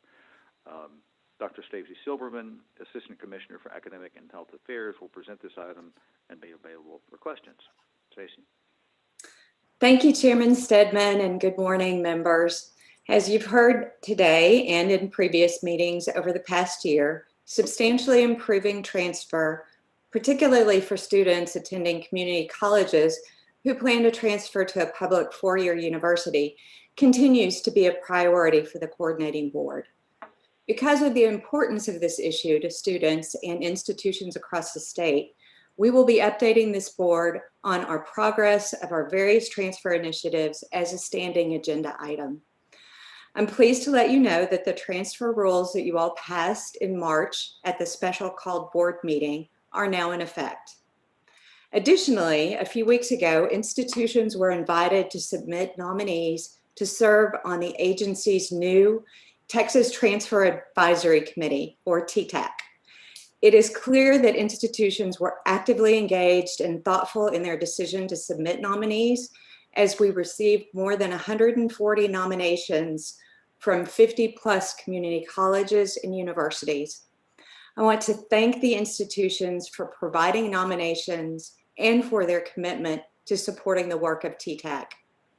I'm also extraordinarily pleased to announce that the Commissioner has selected the co-chairs of this new advisory committee.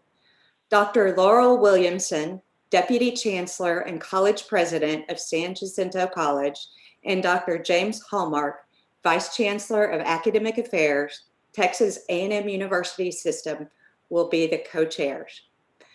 As you may recall, both Dr. Williamson and Dr. Hallmark last year served on the Improving Transfer in Texas work group, which was the work group that informed our development of the new Texas Transfer Framework, which was adopted by the board last month. We are delighted that Dr. Williamson and Dr. Hallmark have agreed to serve as co-chairs of the Texas Transfer Advisory Committee, and we're now in the process of notifying the additional 22 members that Commissioner Keller has selected for this committee, along with the 2 student representatives and 2 academic advisors who will serve as ex officio members. An announcement of the full committee is forthcoming in the next day or so, and we expect to have the first meeting of the Texas Transfer Advisory Committee sometime in late May or early June. Another important transfer initiative we're working on is the recommended course sequence reporting requirement. As you may recall, this requirement comes from SB 25, the important transfer legislation passed by the Texas legislature in 2019. In collaboration with institutions across the state, including a negotiated rulemaking committee that met last month, I'm also pleased to inform you that implementation of the course sequencing reporting requirement is on track and will allow institutions to begin reporting one recommended course sequence for each undergraduate certificate or degree program beginning in fall 2021. This week, institutions were provided the reporting template, and on May 3rd, coordinating board staff will host a webinar for institutions to learn about the template and understand how to report and submit that report. Additionally, questions will be addressed related to the template and data submission. That concludes my report, and I'm happy to address any questions. Members, do you have any questions? Well, so, I was struck by the well, I forgot what committee, but you know, the transfer report yesterday, the reasons why, you know, the courses didn't transfer, and the number one, like 45%, was they didn't make the grade. Okay, so that makes sense. And then two was maybe repeat. Oh no, the number two was it didn't apply to a major, which is a big deal, and that's an advising kind of issue. And then number three, I think, was repeat courses. But anyway, so this the template and all this stuff, Stacy, you think this will help, right? I guess that's my kind of question. Absolutely, Chairman Stedman. I think this will really help, and it will actually help, to the commissioner's point that he made earlier, the work with Map My Path, just being student-centric in the approach to transfer and having a better understanding of how students progress through their educational experience. It's going to be critically important. Well, good. If I could just put in a little bit of context. So first, just to pick up on Stacy's point. So if we think about sort of conventional compliance reporting, then that tends to happen sort of, say, at the end of the semester, and the primary purpose is to satisfy, say, a reporting requirement to the legislature or something like that. So in this case, so that we've worked with the institutions so that the way that they're going to submit recommended course sequences is using a template that was designed by institutions, community colleges and universities working together on a template that, yes, is about reporting recommended course sequences, but to power an advising tool for students. And so we'll satisfy the reporting requirement for the legislature, but the primary purpose is being able to power better advising for students in the Map My Path tool that will that's being prototyped through this coalition of 10 institutions, 5 community colleges, 5 universities. That will come over to the agency next fall, and the idea is we'll take all of the recommended course sequences, use that to power the tool so that students can compare and query all the recommended course sequences that might be available to them. The other another strand of work that's going to be important on relates to some of the work Lori talked earlier about progress towards credential.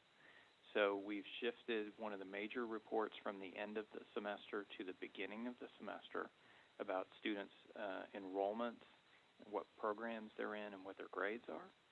And that data, the individual student data on course credit and grade information, what programs they're in combination with the recommended course sequences, that will enable us to provide a sort of prima facie view of what progress towards credential looks like.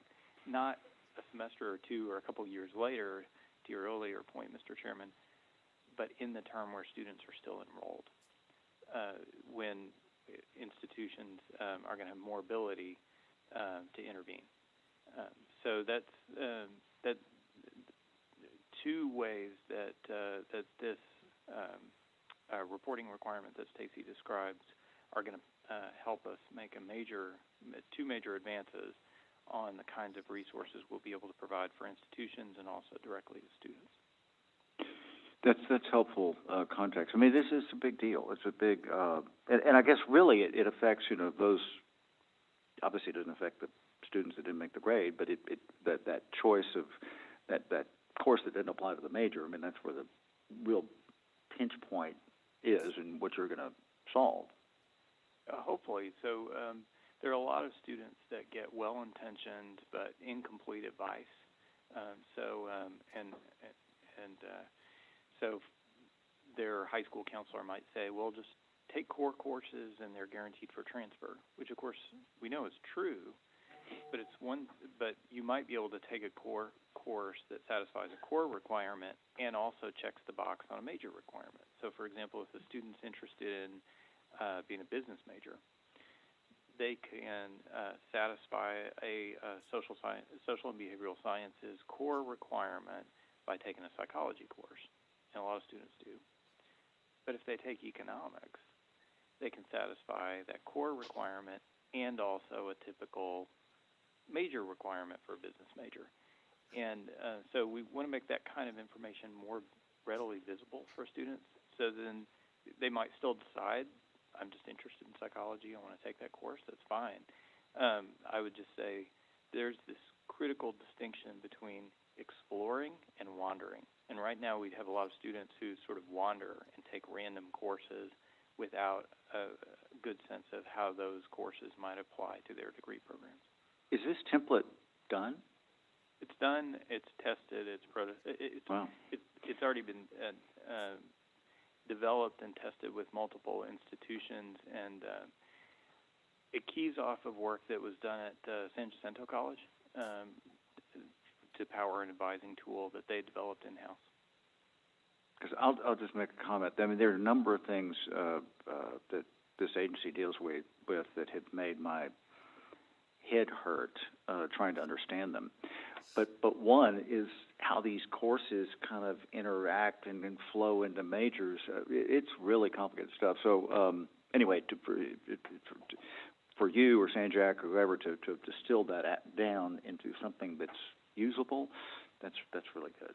That's really good.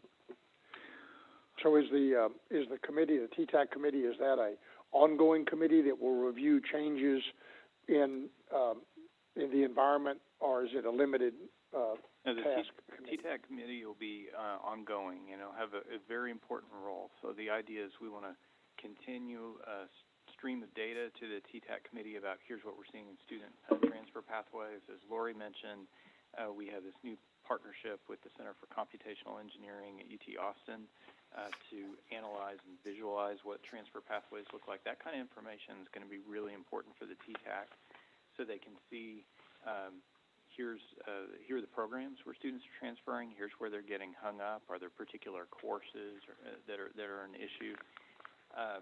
And the idea is that the TTAC will be charged to start out with the most frequently taken transfer pathways. So as Deputy Commissioner Ray Martinez had testified at one of our previous meetings, we have very few students who complete field of study curricula now, but I think more than 85% of them are in one of 5 different areas. So we'll start with where do we see students most frequently transferring, and how should those pathways be defined, and then build from there, but informed by the data about where we see students actually going, and the transfer framework enables it sets out what the governance of the looks like, how decisions are going to be made around it, and it also enables our institutions to have some flexibility where they need it in the actual implementation of the transfer pathway. So universities, if there are a couple of courses they want to make sure students have, they can do that through direct electives, and community colleges also have flexibility on some of those the institutional options that are available in the core curriculum. Okay, thank you. Very, very important stuff. Let's see. Agenda item 7 is matters relating to the Committee on Innovation, Data, and Educational Analytics, chaired by Javed Anwar. Javed? Thank you, Chairman. Good morning, ladies and gentlemen. Thank you for joining us for matters relating to the Committee on Innovation, Data, and Education Analytics. Agenda item 7B and 7C were approved on the consent calendar. This concludes our portion of the meeting. Thanks. Okay. Well, the next agenda item is lunch. So it's kind of an early lunch, but that's we need a break. You think? So unless there's any objection, can we have an early lunch? It's okay. We can continue on for a little while. What do you think? If we get done early, we can take our lunch and go. It's a little early. Yeah. Okay. Well, let's press on then. Dr. Frias, are you? I'm here. I'm ready. Okay. Well, agenda item 9. Let's just press on, and then, gosh, we could finish maybe before lunch. Would be extraordinary. Let's see. Agenda item 9 is matters relating to the Committee on Academic and Workforce Success, chaired by Fred Barrias. Fred? Thank you, Mr. Chairman. Before I begin with this section of the meeting, I would like to take a moment to return to agenda item 1A2, resolutions of appreciation of outgoing board members. This morning, the board approved resolutions of appreciation for Mr. Campbell and Mr. Mclenny. However, we have one more resolution that has not yet been heard. As I am sure you are all aware, last week, subject to Senate confirmation, Governor Greg Abbott appointed Chairman Stedman to the University of Texas System Board of Regents. I would like to read Chairman Stedman's resolution of appreciation and then invite him to say a few words. Whereas Stuart Stedman was appointed Vice Chair to the Board of the Texas Higher Education Coordinating Board by Governor Greg Abbott on March 21st, 2016, and appointed as Chair by Governor Abbott on March 9th, 2018, and whereas during his term on the board, Mr. Stedman served with great distinction, not only as Chair and Vice Chair of the board, but also as a member of the Committee on Affordability, Accountability, and Planning, but also as a member of the Committee and as Agency Operations and a member of the 60 by 30 Texas Refresh Steering Committee.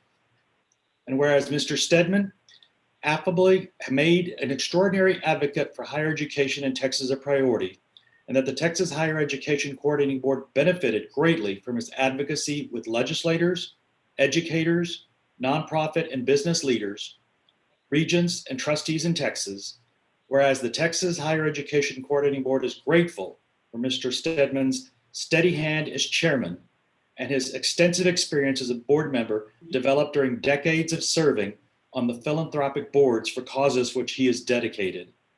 And whereas his reputation as a well-respected and proven community and business leader in Houston brought great visibility to the agency, to 60 by 30 Texas, and to the needs of college students, for whom he has been a caring advocate. And whereas Mr. Stedman is deeply committed to innovation in higher education, increasing opportunities, attainment, and successes for Texas students. And whereas he demonstrated his commitment to higher education in Texas through his active stewardship and steadfast efforts to help the Texas Higher Education Coordinating Board and institutions of higher education achieve the ambitious goals of 60 by 30 Texas now and into the future.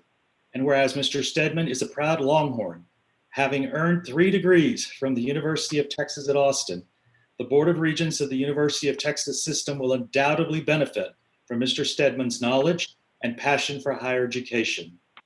Now, therefore, be it resolved that the members of the Texas Higher Education Coordinating Board on this 22nd day of April 2021 express our deepest appreciation to Stuart Stedman for his distinguished service as an influential leader of this board and his unwavering dedication to higher education for all the people of Texas.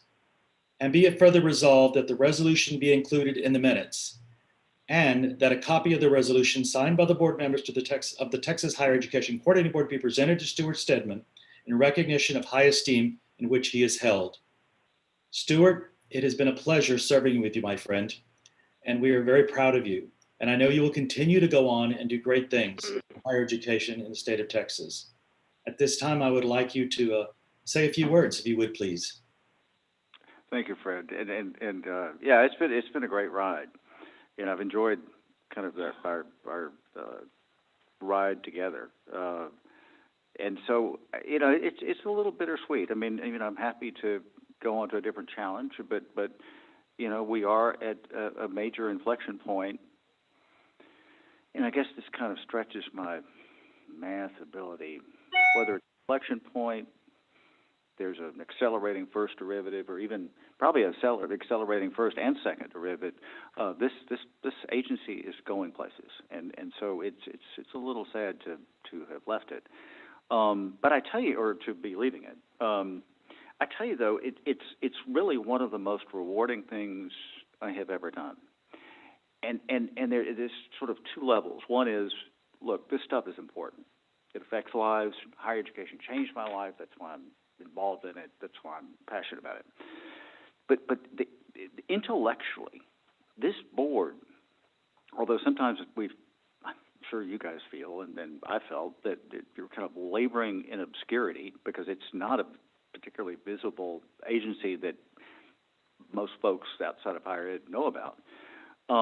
But it is intellectually an incredible challenge, and the cool thing, and what I really enjoyed is there's just this massive amount of detail. You know, people are drinking out of a fire hose, and you know, so you're trying to absorb all this stuff, and yet the trick, and this is what I'm still not finished, but what I would focus on is what's important. You know, what are the issues that really rise up to where you really have to say, okay, like we talked about transfer, we talked about performance, all this stuff, and the intellectual challenge of having to understand enough detail to then figure out what is important. That has been an extraordinary, one of the great things I've ever done in my life. And look, I mean, it's in progress. I will say that you know, watching this agency evolve, you know, with the commissioner, with the confused on the deputy commissioner, chief of staff. I mean, at that level, right below him, and then the people that he's stalking before. What's different? I mean, I've always been impressed with the quality of people at the coordinating board. What's different now is we have a more defined direction, and that is really cool. And I can feel, you know, from the staff, I can feel just discussions, you know, the energy that comes from that defined direction. And of course, you know, what Commissioner and his lieutenants are doing is getting people to fill, you know, to help them achieve, you know, that direction. And finally, let me just say, you know, there's been this board in particular is the strongest board that I have had the privilege of serving with. Now, I mean, there are great people throughout, but this one was really, really good. And I know it will change. It necessarily changes, but anyway, I think there's a great foundation both on the board and the commissioner and the employees of the agency to take this at a completely another level. And so I've been excited to be part of the ride, and kind of sad to, you know, not fully complete it. But thank you, and thank you, Fred, and thank you, Mary, for, I don't know if you wrote the resolution, but it was quite beautiful and meaningful. Thank you. And I can't let the moment go by, Mr. Chairman, with also thanking you for two other major accomplishments. One is helping to organize the snack tray there for us and making sure we have great snacks. And of course, the big one is your recommendation and getting us the clock when we have guest speakers, right, there for the meeting. So that was a great suggestion, and that's very useful to keep. Actually, Vice Chairman Farias, let me talk about one that yeah, you're right. The snacks were a huge upgrade. I mean, from what we had before, and then I provided the leadership to get that done. You know, the one thing that just because of COVID, it sort of became we just it anyway. But remember, and Fred, you were very much involved in these discussions. We used to meet 8 times a year, and we'd meet like the cause and whatever, the idea committee now, like a month, and then a month later we would have the same committee and the same stuff again, without, and it was just incredibly inefficient. So I had to ask around about it. Well, wait a minute, what do other institutions do? And so a lasting contribution that I'm quite proud of, actually, except in COVID, it was all confused, is we're only meeting 4 times a year. We're putting the committee meetings and the board meetings together, and we have a much better consent calendar as a result. But yeah, thank you for mentioning the snacks. That was a huge achievement that I take full credit for. Right, and So, also the efficiency of our meetings, we thank you. Name the snack tray in your honor in the future. Is that something that we can designate in appreciation for? I'm sure for a small donation, I could get a plaque, that was somewhere over there on the snack tray. Yeah, no, but the efficiency of the meetings, yes, we had those discussions, and that was a great suggestion. And so for the new members that used to go on, and now we're efficiently getting all our business done in a good amount of time, but also having great policy discussions also as well, thanks to Chairman Stedman, his input with the commissioner and the staff. So we appreciate that as well, Stuart. Thank you for that. Thanks, Fred. Thank you, and congratulations, Chairman. Yes, congratulations from the whole board. With that, I would like to make the motion to approve the resolution for Chairman Stedman. Do I have a second? Second, Donna Williams. Second by Ms. Williams. Thank you. Members, when I call your name, please state whether you're voting for, against. Those in favor say aye. Those opposed, no. Mr. Anwar. Aye. Mr. Campbell. Aye. Mr. Raven. Ms. Schwartz. Aye. Mr. Torn. Aye. Ms. Williams. Aye. Mr. Wilson. Aye. And myself, I vote aye. Motion passes. Thank you, Stuart, and congratulations.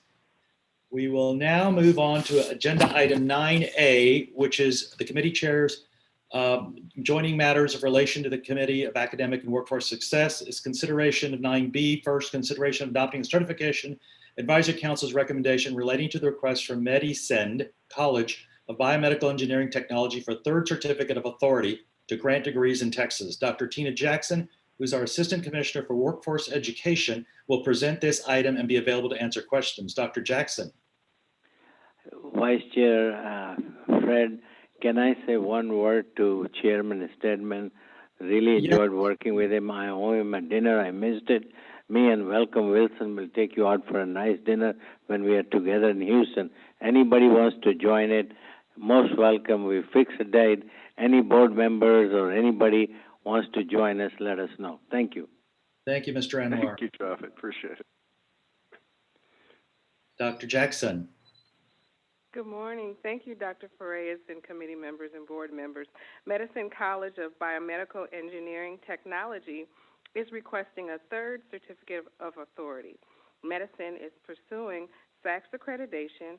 Medicine's application has been reviewed by a site team and the Certification Advisory Council. The recommendation is approval of the certificate of authority. Any questions, members, for Dr. Jackson on this issue? If not, do I have a motion to adopt the Certification Advisory Council's recommendation relating to the request from MediSend College of Biomedical Engineering Technology for a third certificate of authority to grant degrees in Texas?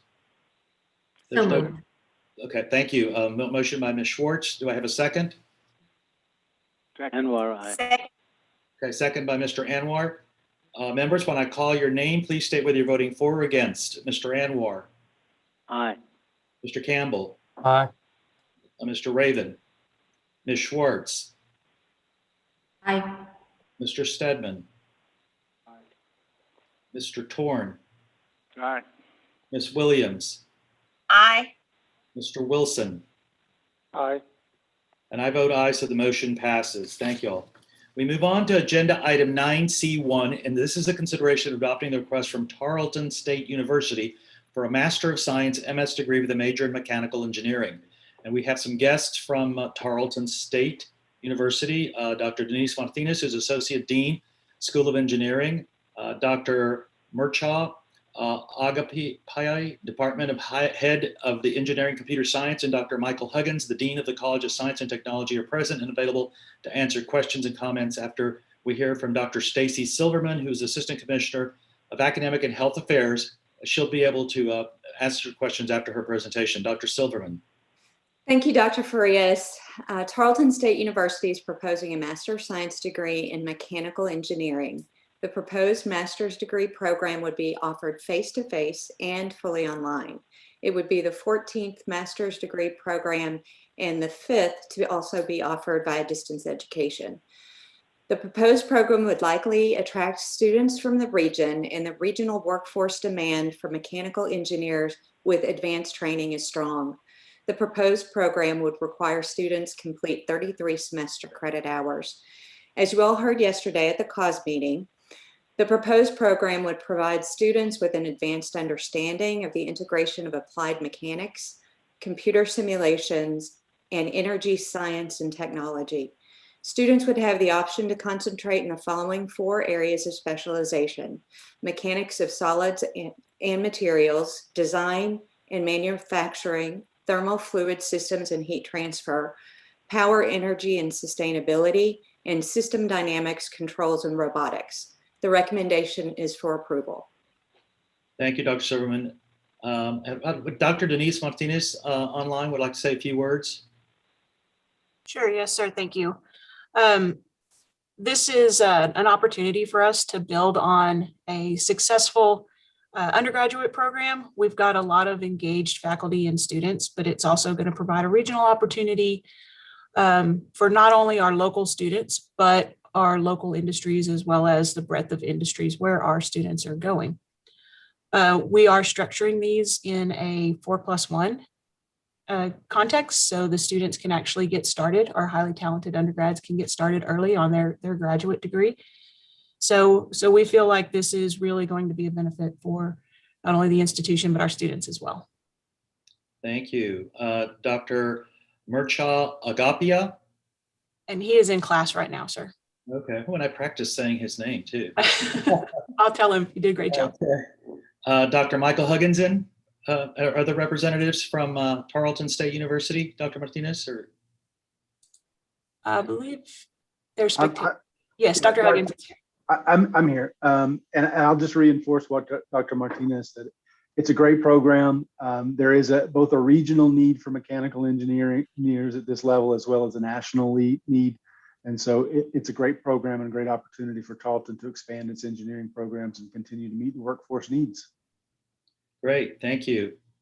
Dr. Silverman, any questions, the board members, for any of our panelists or Dr. Silverman on this program proposed by Tarleton State University for an MS degree in mechanical engineering?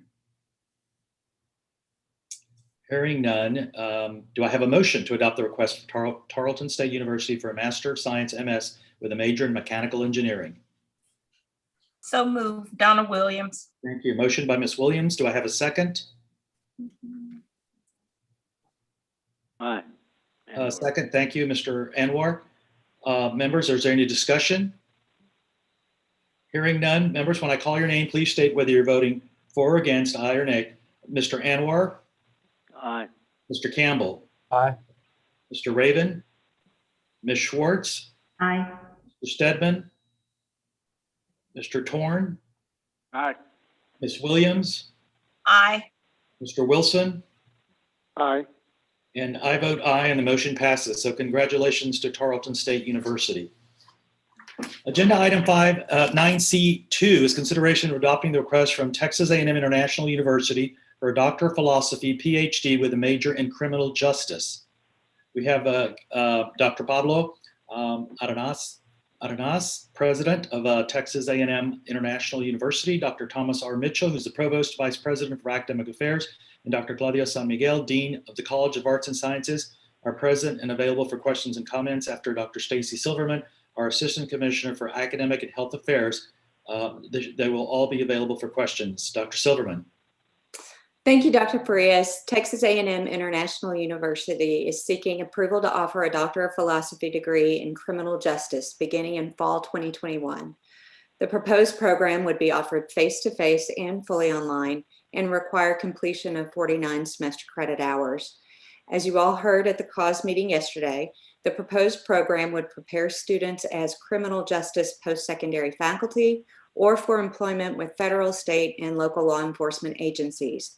Projected average annual openings for criminal justice post-secondary faculty are expected to grow nationally and in Texas, adding an additional 1,400 positions nationwide and 123 positions in Texas annually. The recommendation is for approval. Thank you, Dr. Silverman. Dr. Arenas, would you like to say a few words? And Dr. Frias, I'm not sure we have folks on the line From Texas A&M. from Texas A&M International. Okay. I'm Sean Madden. I'm actually here if you need something. Okay, yes. Hi, welcome, Mr. Madden. Hi, thank you. Yeah, I just want to say that, you just heard most of the overview of the program. I want to say this is a great opportunity for students in this region. There are plenty of job opportunities for graduates of such a program in general when it comes to criminal justice, but also there is a need for especially Hispanic students who have graduated with a PhD in our field in terms of faculty. There is an extreme deficit. So anyways, I just want to say thank you to the board for your thoughtfulness. Well, thank you for joining us, Mr. Madden. We appreciate it. Members, any questions for Mr. Madden or Dr. Silverman on this Texas A&M International University proposal for a PhD in criminal justice? Hearing none, can I have a motion? So moved. Is that Mr. Torn? Yep. Thank you. A motion by Mr. Torn. Do I have a second? I'll second Dema Schwartz. Thank you. A second by Ms. Schwartz. Members, any discussion? If not, when I call your name, please state whether you're voting aye or nay. Mr. Anwar. Aye. Mr. Campbell. Aye. Mr. Raven. Ms. Schwartz. Aye. Mr. Stedman. Mr. Torn. Aye. Ms. Williams. Aye. Mr. Wilson. Aye. And I vote aye. So the motion passes. Congratulations to Texas A&M International University. We move on to agenda item 9C3 is consideration of adopting the request from the University of Texas Rio Grande Valley for a Doctor of Philosophy PhD with a major in human genetics. We need to make a big thing about this because it's our second standalone doctorate. If everybody could please online and Zoom mute your phones, that would be great. Thank you. Agenda item 9C3, as I mentioned, is consideration of adopting the request from the University of Texas Rio Grande Valley for a Doctor of Philosophy PhD degree with a major in human genetics. We'll have guests Dr. Guy Bailey, who's the president of UTRGV, Dr. Sarah Williams Bolangero, who is a professor, and Mr. Michael Patricia, Executive Vice Dean, Finance Administration, may be present for available for questions and answers. Dr. Stacy Silverman, our Assistant Commissioner for Academic and Health Affairs, will be available to answer questions afterward as well. Dr. Silverman, please. Thank you, Dr. Farias. The University of Texas Rio Grande Valley is seeking approval to offer a Doctor of Philosophy in Human Genetics to begin in fall 2022. If approved, the proposed face-to-face program would prepare students for the growing need for researchers in human genetics. As you all heard at the cause meeting yesterday, the program would be focused on applications of human genetics to medicine and would encompass training across the breadth of genetics from molecular genetics through computational approaches to analysis. The proposed PhD program would consist of 72 semester credit hours, and the recommendation is for approval. Thank you, Dr. Silverman. Dr. Guy Bailey, president of the University of Texas Rio Grande Valley. Would you like to say a few words, Dr. Bailey? First of all, thank you so much for your consideration of this. This is an important part of the development of our institution. As you know, we have a medical school. We've graduated one class and have our second class graduating this year. This program strongly supports our School of Medicine. It'll be one of only 4 programs in the state of Texas. And if you look at healthcare and where it's going, you understand the importance of genetics. So this is a cornerstone of our development, and we deeply appreciate your consideration. Thank you, Dr. Bailey. Is there other members of the UTRGV group here? Anybody else wants to speak? Or I don't see it on the list, but that's okay. So thank you for your leadership. Again, thank you for considering this important program, the 4th in the state, and especially specifically on the border, as our member Ms. Schwartz mentioned, and of course, me living in the Valley and understanding the importance of research. Thank you for increasing the level of research and all the great work that you and UTRGV Health are doing for not only the Valley, but as I mentioned yesterday, a cause meeting for the state and the country internationally as well, because the Diabetic Center is one of the leading centers, not only nationally, but internationally at UTRGV. And bringing programs like these for our area, not only the Valley and South Texas, but like I said, the whole country, makes an impact in terms of future development and future treatments in cases like diabetes and other cases as well. So thank you for your leadership, Dr. Bailey, and thank you for being here.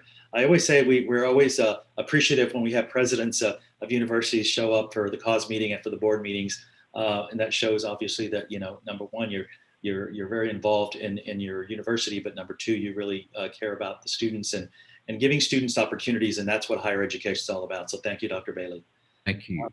I would like to make the motion for the request for the University of Texas Rio Grande Valley for a Doctor of Philosophy PhD degree with a major in human genetics. Do I have a second? Second, Wilson. Thank you. Second by Mr. Wilson. Members, any discussion or any questions for Dr. Bailey or for Dr. Silverman? Hearing none, members, when I call your name, please state whether you're voting for or against. Mr. Anwar? Aye. Mr. Campbell? Aye. Mr. Raven? Ms. Schwartz? Aye. Mr. Stedman? Mr. Torn? Aye. Ms. Williams? Aye. Mr. Wilson? Aye. And I proudly vote aye. So motion passes. Congratulations, Dr. Bailey and UTRGV Health. Thank you. Thank you so much. Thank you. You're welcome. Okay, we are moving on, folks, to agenda item 9C4, which is consideration of adopting the request for the University of North Texas for a Doctor of Philosophy PhD with a major in biomedical engineering. We have guest Dr. Vijay Vaidyanathan, who's the chair of the Department of Biomedical Engineering. And we have Dr. Hai-Chen Wang, who's the Dean of the College of Engineering, and Elizabeth Vogt, who's Assistant Vice Provost Accreditation and Institutional Effectiveness and present available for questions after we hear from Dr. Stacy Silverman, who is the Assistant Commissioner for Academic Health Affairs with the Coordinating Board. And after her presentation, we'll be able to ask questions to the panelists and Dr. Silverman. Dr. Silverman. Thank you, Dr. Farias. University of North Texas is seeking approval to offer a Doctor of Philosophy in Biomedical Engineering. If approved, the proposed face-to-face program would prepare students who would fulfill unmet healthcare-related startup industry needs in the North Texas area specifically, and for the state of Texas in general. As you heard at the cause meeting yesterday, biomedical engineering is a dynamic profession with an established theoretical and scientific base and widespread clinical application in using engineering knowledge to improve public health. The institution has established workforce demand, and Texas projects a greater than average growth in biomedical engineering positions in the coming years. The recommendation is for approval. Thank you, Dr. Silverman. We have representatives. Dr. Vijay Vaidyanathan is here. Thank you, Dr. Farias, and thank you to the coordinating board for your kind consideration. We are a young program. We've grown very rapidly in our bachelor's and master's degree. And this PhD degree would complete us and enable us to contribute to the Texas workforce and also to entrepreneurship in the North Texas region. We are very proud of our 46% female population in our student population, and also the fact that we have about 43% underrepresented minorities in our student populations. It's a great opportunity for our students to grow and establish entrepreneurship here in Texas. Thank you. Do we have Dr. Wang with us today? Yes, I would concur with the Vijay to thank the board for your consideration. This is a program in high demand, and this is also a high quality program with the full institutional support. And thank you for your consideration. Thank you for being here as well. Do we have Dr. Elizabeth Vogt? Yes, I just wanted to say that we're very excited to launch this program. Our undergraduate and master's programs in biomedical engineering have grown. They're thriving. This is the next logical step for us, and I want to thank you for your consideration. Thank you all very much. Members, are there any questions, any discussion for the panelists or the representatives from the University of North Texas or for Dr. Silverman on this particular proposal? So I just want to ask a couple of questions since we've got some experts here who are deans of chairs of departments, biomedical engineering, for example. So how is the engineering in terms of how is the study for the students going with the pandemic in terms of the virtual learning? Are you doing complete virtual learning? And what is the student experience? What is your feedback as far as teaching? Oh, yeah, thanks to the pandemic, we have now been forced to mostly virtual mode since last March. The faculty quickly adjusted to it. At least I can speak for biomedical engineering. I think it's true for the College of Engineering, as the dean would probably concur. The faculty have adjusted to it. On the student side, majority have adjusted to it, but as human beings, we are social animals. We like to be in the company of other human beings. And so there is some degree of difficulty in certain students about adjusting to the, the online virtual mode of delivery. But UNT has been very proactive in having counseling and help to these students. And we make ourselves available all the time to help the students, move ahead in their curriculum. So, I'm actually very surprised at how quickly all of us adapted, but it's a great learning curve. I never imagined in my whole life that I would be in the middle of a pandemic like this, but life throws you curveballs and you adjust.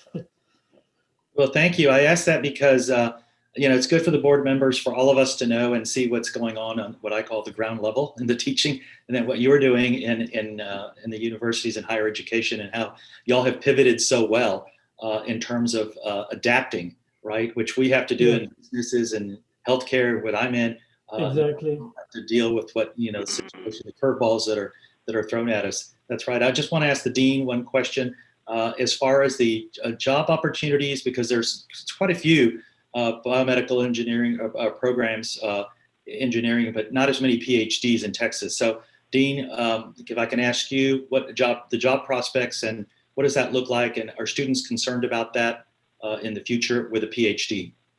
I think the job market is really quite good for biomedical engineering PhDs. As the proposal kind of described already, if you look at the survey, there's much higher demand for biomedical engineering PhD than the average engineering field.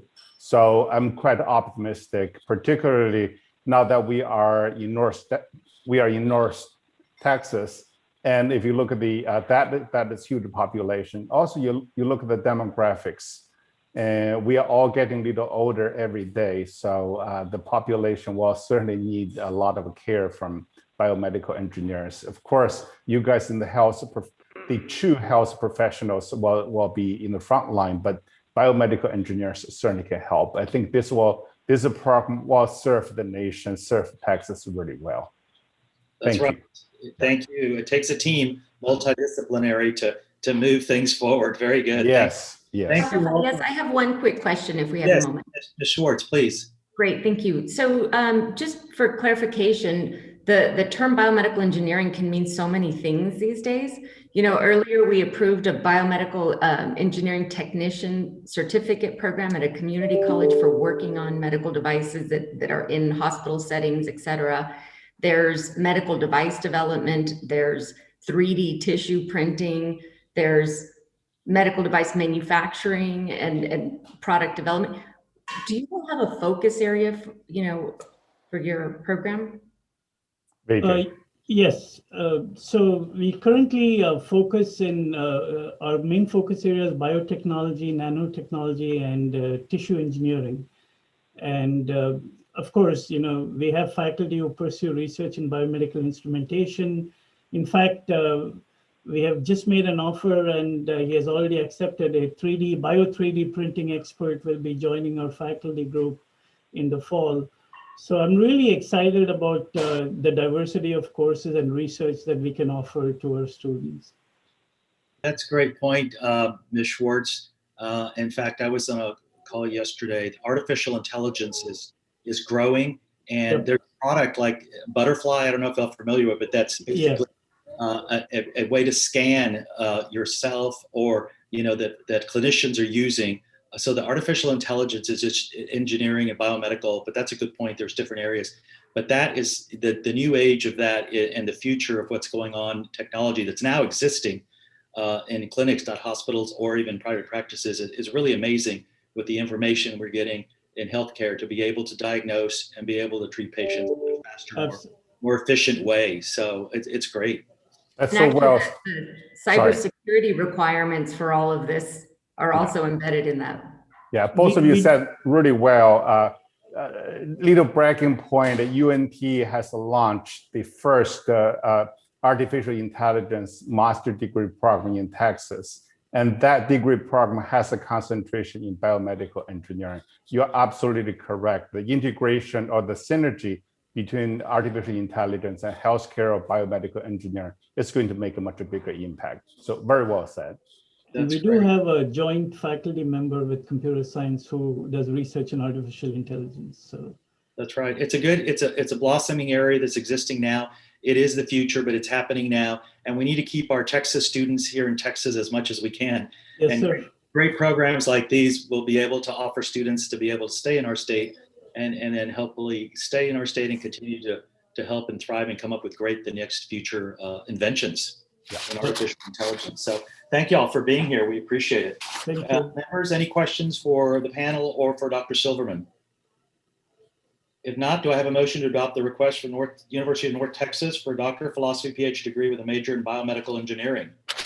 I'll move. Emma Schwartz. Motion by Ms. Schwartz. Do I have a second? Mr. Anwar? Yeah. Thank you. Second by Mr. Anwar. Members, any discussion?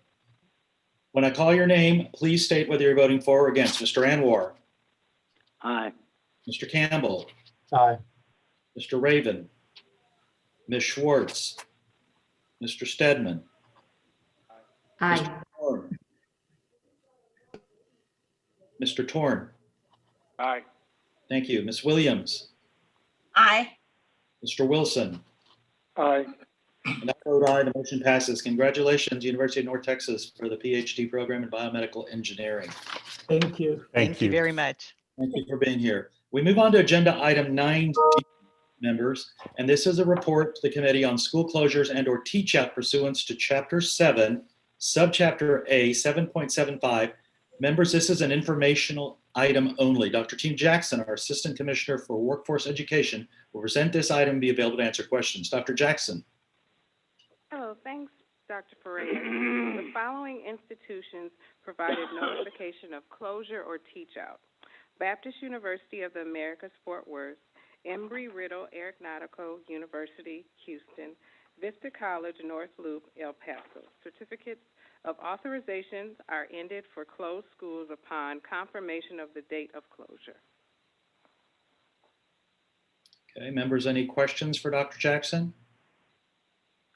Okay, thank you, Dr. Jackson. That was for information purposes only. We move on to agenda item 9E, which is consideration of adopting the appointment of members to the Workforce Education Course Manual Advisory Committee in accordance with Coordinating Board Rules Chapter 1, Subchapter T, Rule 1.220. Dr. Tina Jackson, Assistant Commissioner for Workforce Education, will present this item and be available to answer questions. Dr. Jackson.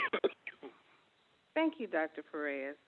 This is to ask you all to approve the following WECM appointees. So we have 11 requested nominations. 7 are renewal appointments. 4 are new appointments. The members will serve 3 staggered terms. Nominees are selected by experience, balance of representation of institutions, regions, ethnicities, and gender, and the recommendation is approval. Thank you. Members, any questions for Dr. Jackson? If not, I have a motion. So moved. This is Donna. Thank you. Motion by Ms. Williams. Do I have a second? Mm-hmm. Do I have a second? I'll second. Cody. Okay, thank you, Mr. Campbell. Is seconding. Members, when I call your name, please state whether you're voting for or against, And again, we're on agenda item 9E, consideration of appointment of these members to the Workforce Education Course Manual Advisory Committee in accordance with Coordinating Board Rules, Chapter T, Rule 1.220. Mr. Anwar. Aye. Mr. Campbell. Aye. Mr. Raven. Ms. Schwartz. Mr. Stedman. Aye. Mr. Torn. Aye. Ms. Williams. Aye. Mr. Wilson. Aye. I vote aye, and the motion passes. Thank you. We move on to agenda item 9F. This is a report on institutional requests acted on by the commissioner or assistant commissioner since the last board meeting. Members, this is an information item only. Dr. Stacy Silverman, assistant commissioner for academic and health affairs, will present this item and be available to answer questions. Dr. Silverman. Thank you, Dr. Farias. The board authorized the commissioner or assistant commissioner to act on certain institutional requests. Coordinating Board Rule, Chapter 5, Section 5.50J directs the commissioner to provide a list to board members of all institutional requests acted on by the commissioner or the assistant commissioner. Requests for new degree and certificate programs were reviewed by staff to ensure that they met the standards established by Coordinating Board Rules Sections 5.50, 9.93C, and 7.4 before receiving approval from the commissioner or assistant commissioner. The standards address the institution's mission, overall program quality, student demand and job market needs, duplication with existing programs at other institutions, funding, and institutional effectiveness. Since the last report to the board, the following actions have occurred. 45 new degree and certificate programs were approved. 7 institutional requests to phase out programs were approved. 3 certificates of authorization were issued, and we received 10 planning notifications. That concludes my report, and I'm happy to address any questions. Thank you, Dr. Silverman. Members, any questions for Dr. Silverman? If not, this was for informational item only. Thank you, Dr. Silverman. We move on to item 9G, which was on the consent calendar. Then agenda item 9H1 is consideration of adopting the proposed amendments to Texas Administrative Code Title 19, Part 1, Chapter 6, Subchapter C, 6.74 Board Rules concerning the Minority Health Research and Education Grant Program. Dr. Stacy Silverman, Assistant Commissioner for Academic and Health Affairs, will present this item and be available to answer questions. Dr. Silverman. Thank you, Dr. Farias. The proposed amendments to Chapter 6, Subchapter C, Section 6.74 clarify the statutory authority, application and evaluation processes and procedures for award, recommendations, and approval for the Minority Health Research and Education Grant Program. Through a negotiated rulemaking committee meeting on October 28, 2020, the coordinating board engaged stakeholder representatives from public and independent institutions in the review and revision of the rules. Additionally, the Office of General Counsel revised the rule language in Section 6.74A5 to align with the plain text of the statutory language for the program, which limits eligibility to public institutions of higher education with limited exceptions for Centers for Teacher Education. That concludes my report, and I'm happy to address any questions. Thank you, Dr. Silverman. Members, any questions for Dr. Silverman on this?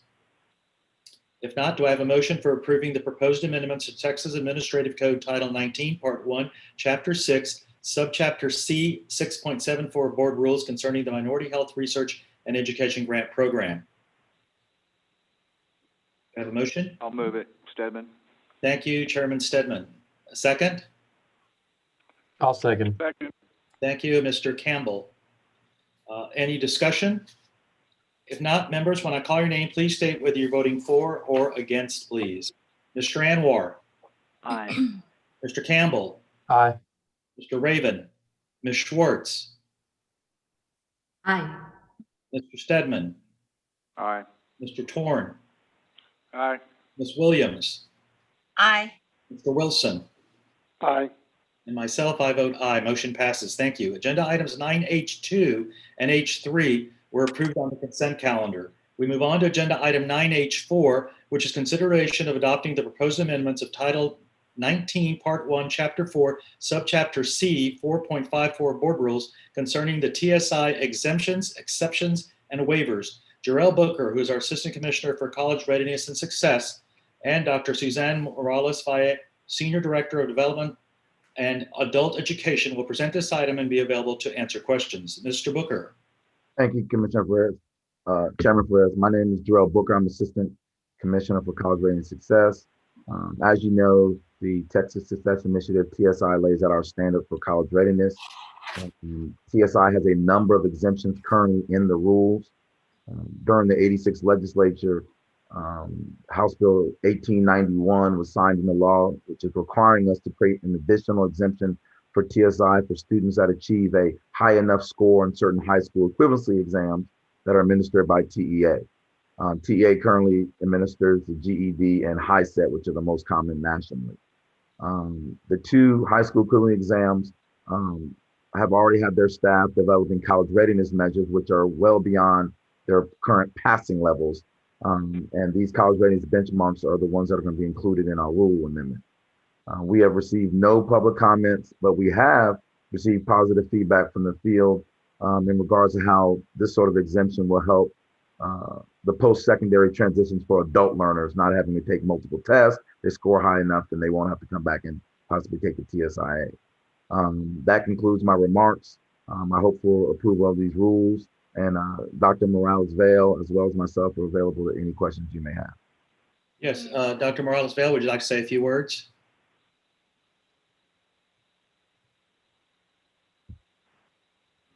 I don't know if she's on or not.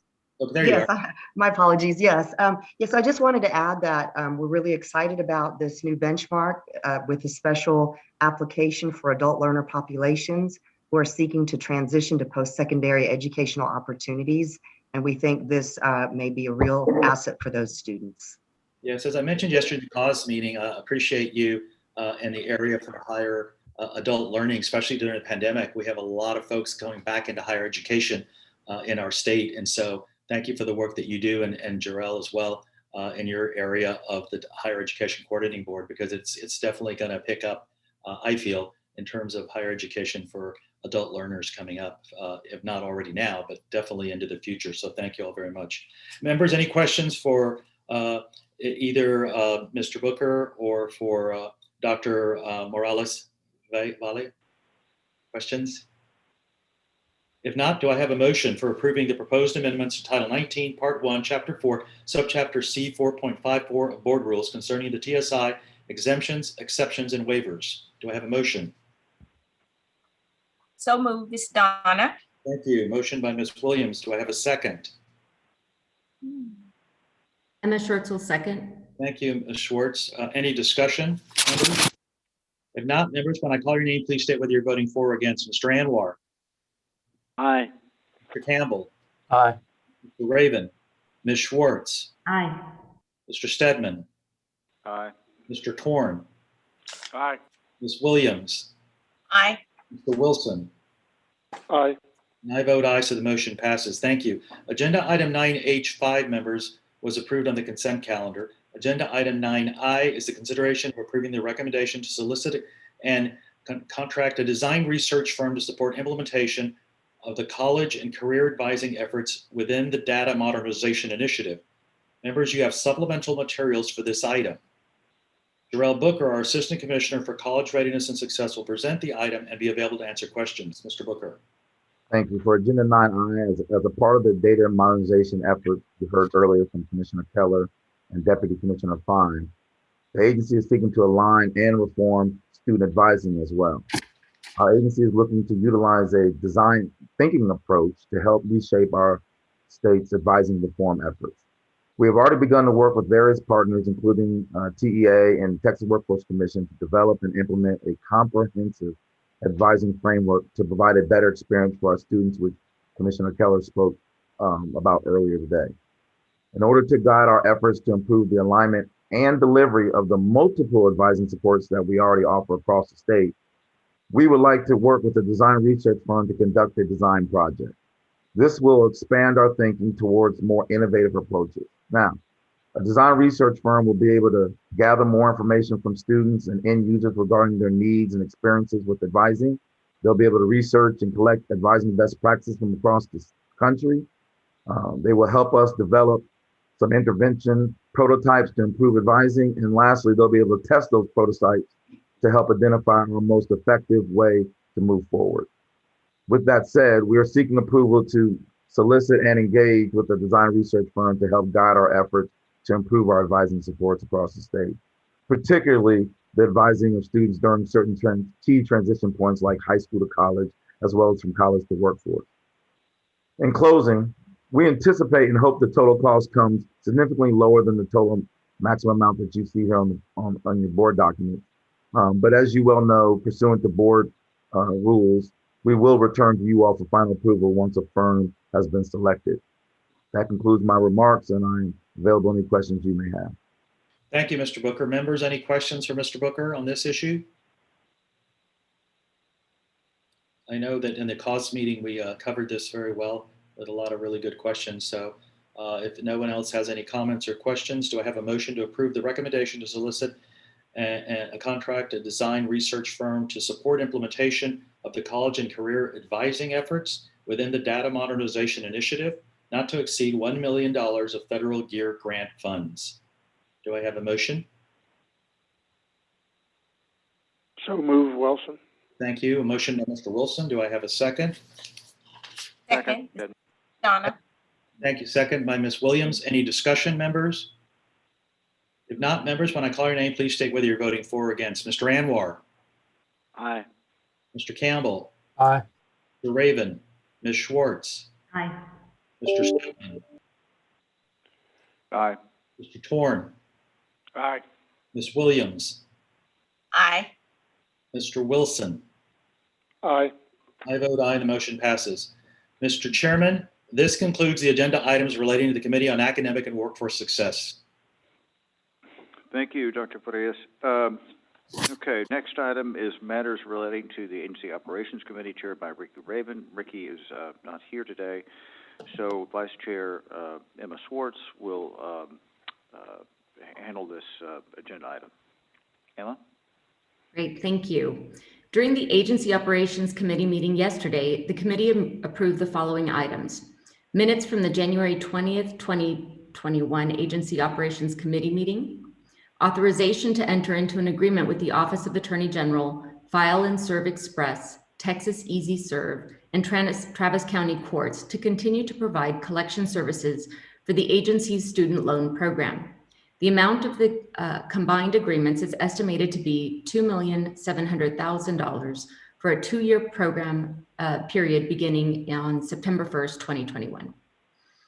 The committee also received a report on grants and contracts, including those exceeding $1 million, an update on agency preparations for the 87th Texas Legislative Session, a review of fiscal year 2021 financial report, an update on internal audit reports and activities, an update on compliance monitoring reports and activities, and an update on the security recommendations from the Department of Information Resources contractor.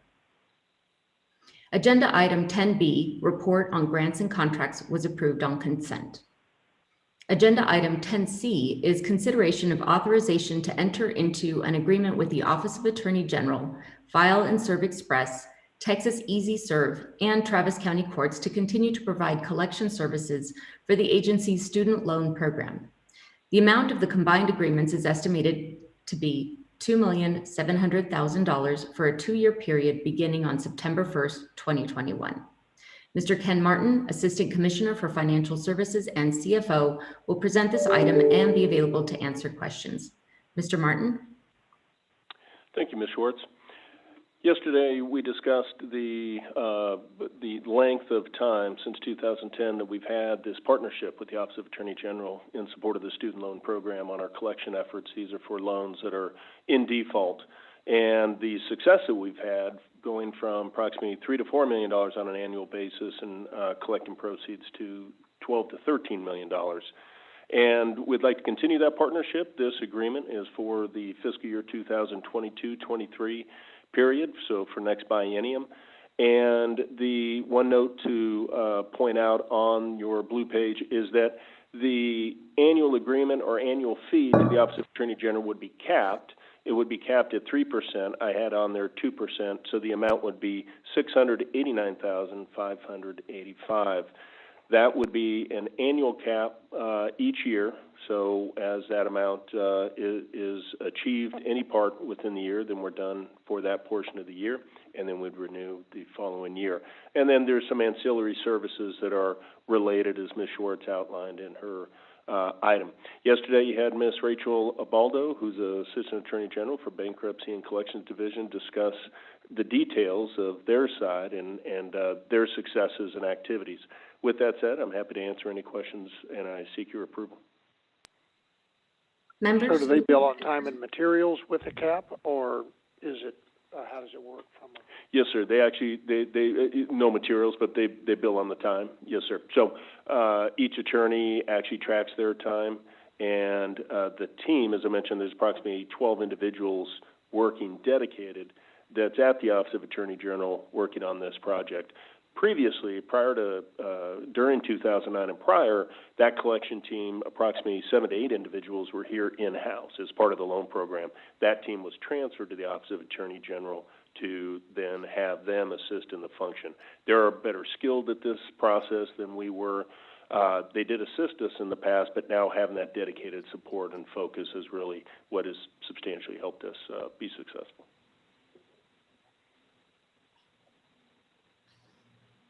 Do we have any other questions or comments for Mr. Martin? Okay, great. Thank you, Mr. Martin.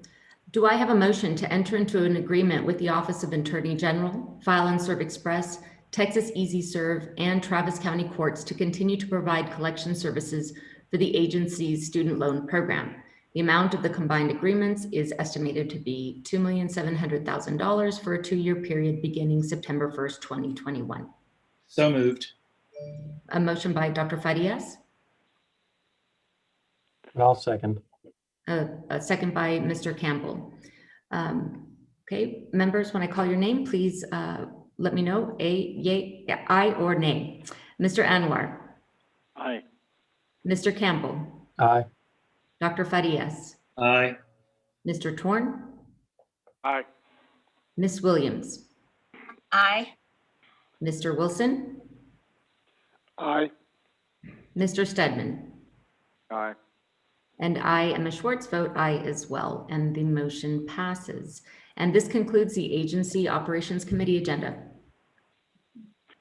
Thank you, Ms. Schwartz. That concludes our meeting. The time is 11:54. Do I have a motion to adjourn?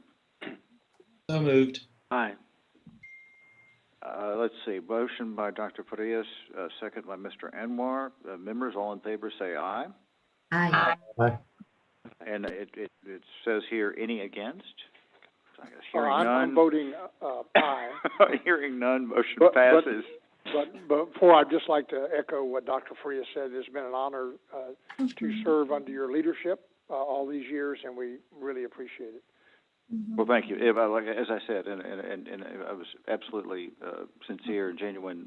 This is a fantastic board that the governor put together. And anyway, I think you've got with the commissioner and this board great, and the employees and staff.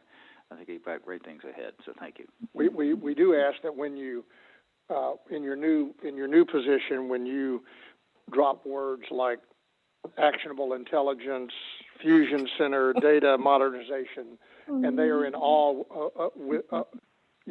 of your intellect. Please give credit to the staff and at the coordinating board for having educated you and all of us on those. Thank you, Mr. Wilson. You actually forgot the critical central piece of that whole effort, the data lake. Yeah. Okay, so that's really important. All right, thank you. So I vote aye that we adjourn. Thank you. Best wishes, Stuart. I enjoyed working with you. Stuart and Cody, good luck to you both. Thank you all, Cody and Stuart. Yeah. All right. Take care. All right. Bye-bye. Appreciate it, Mr. Thank you, Chairman.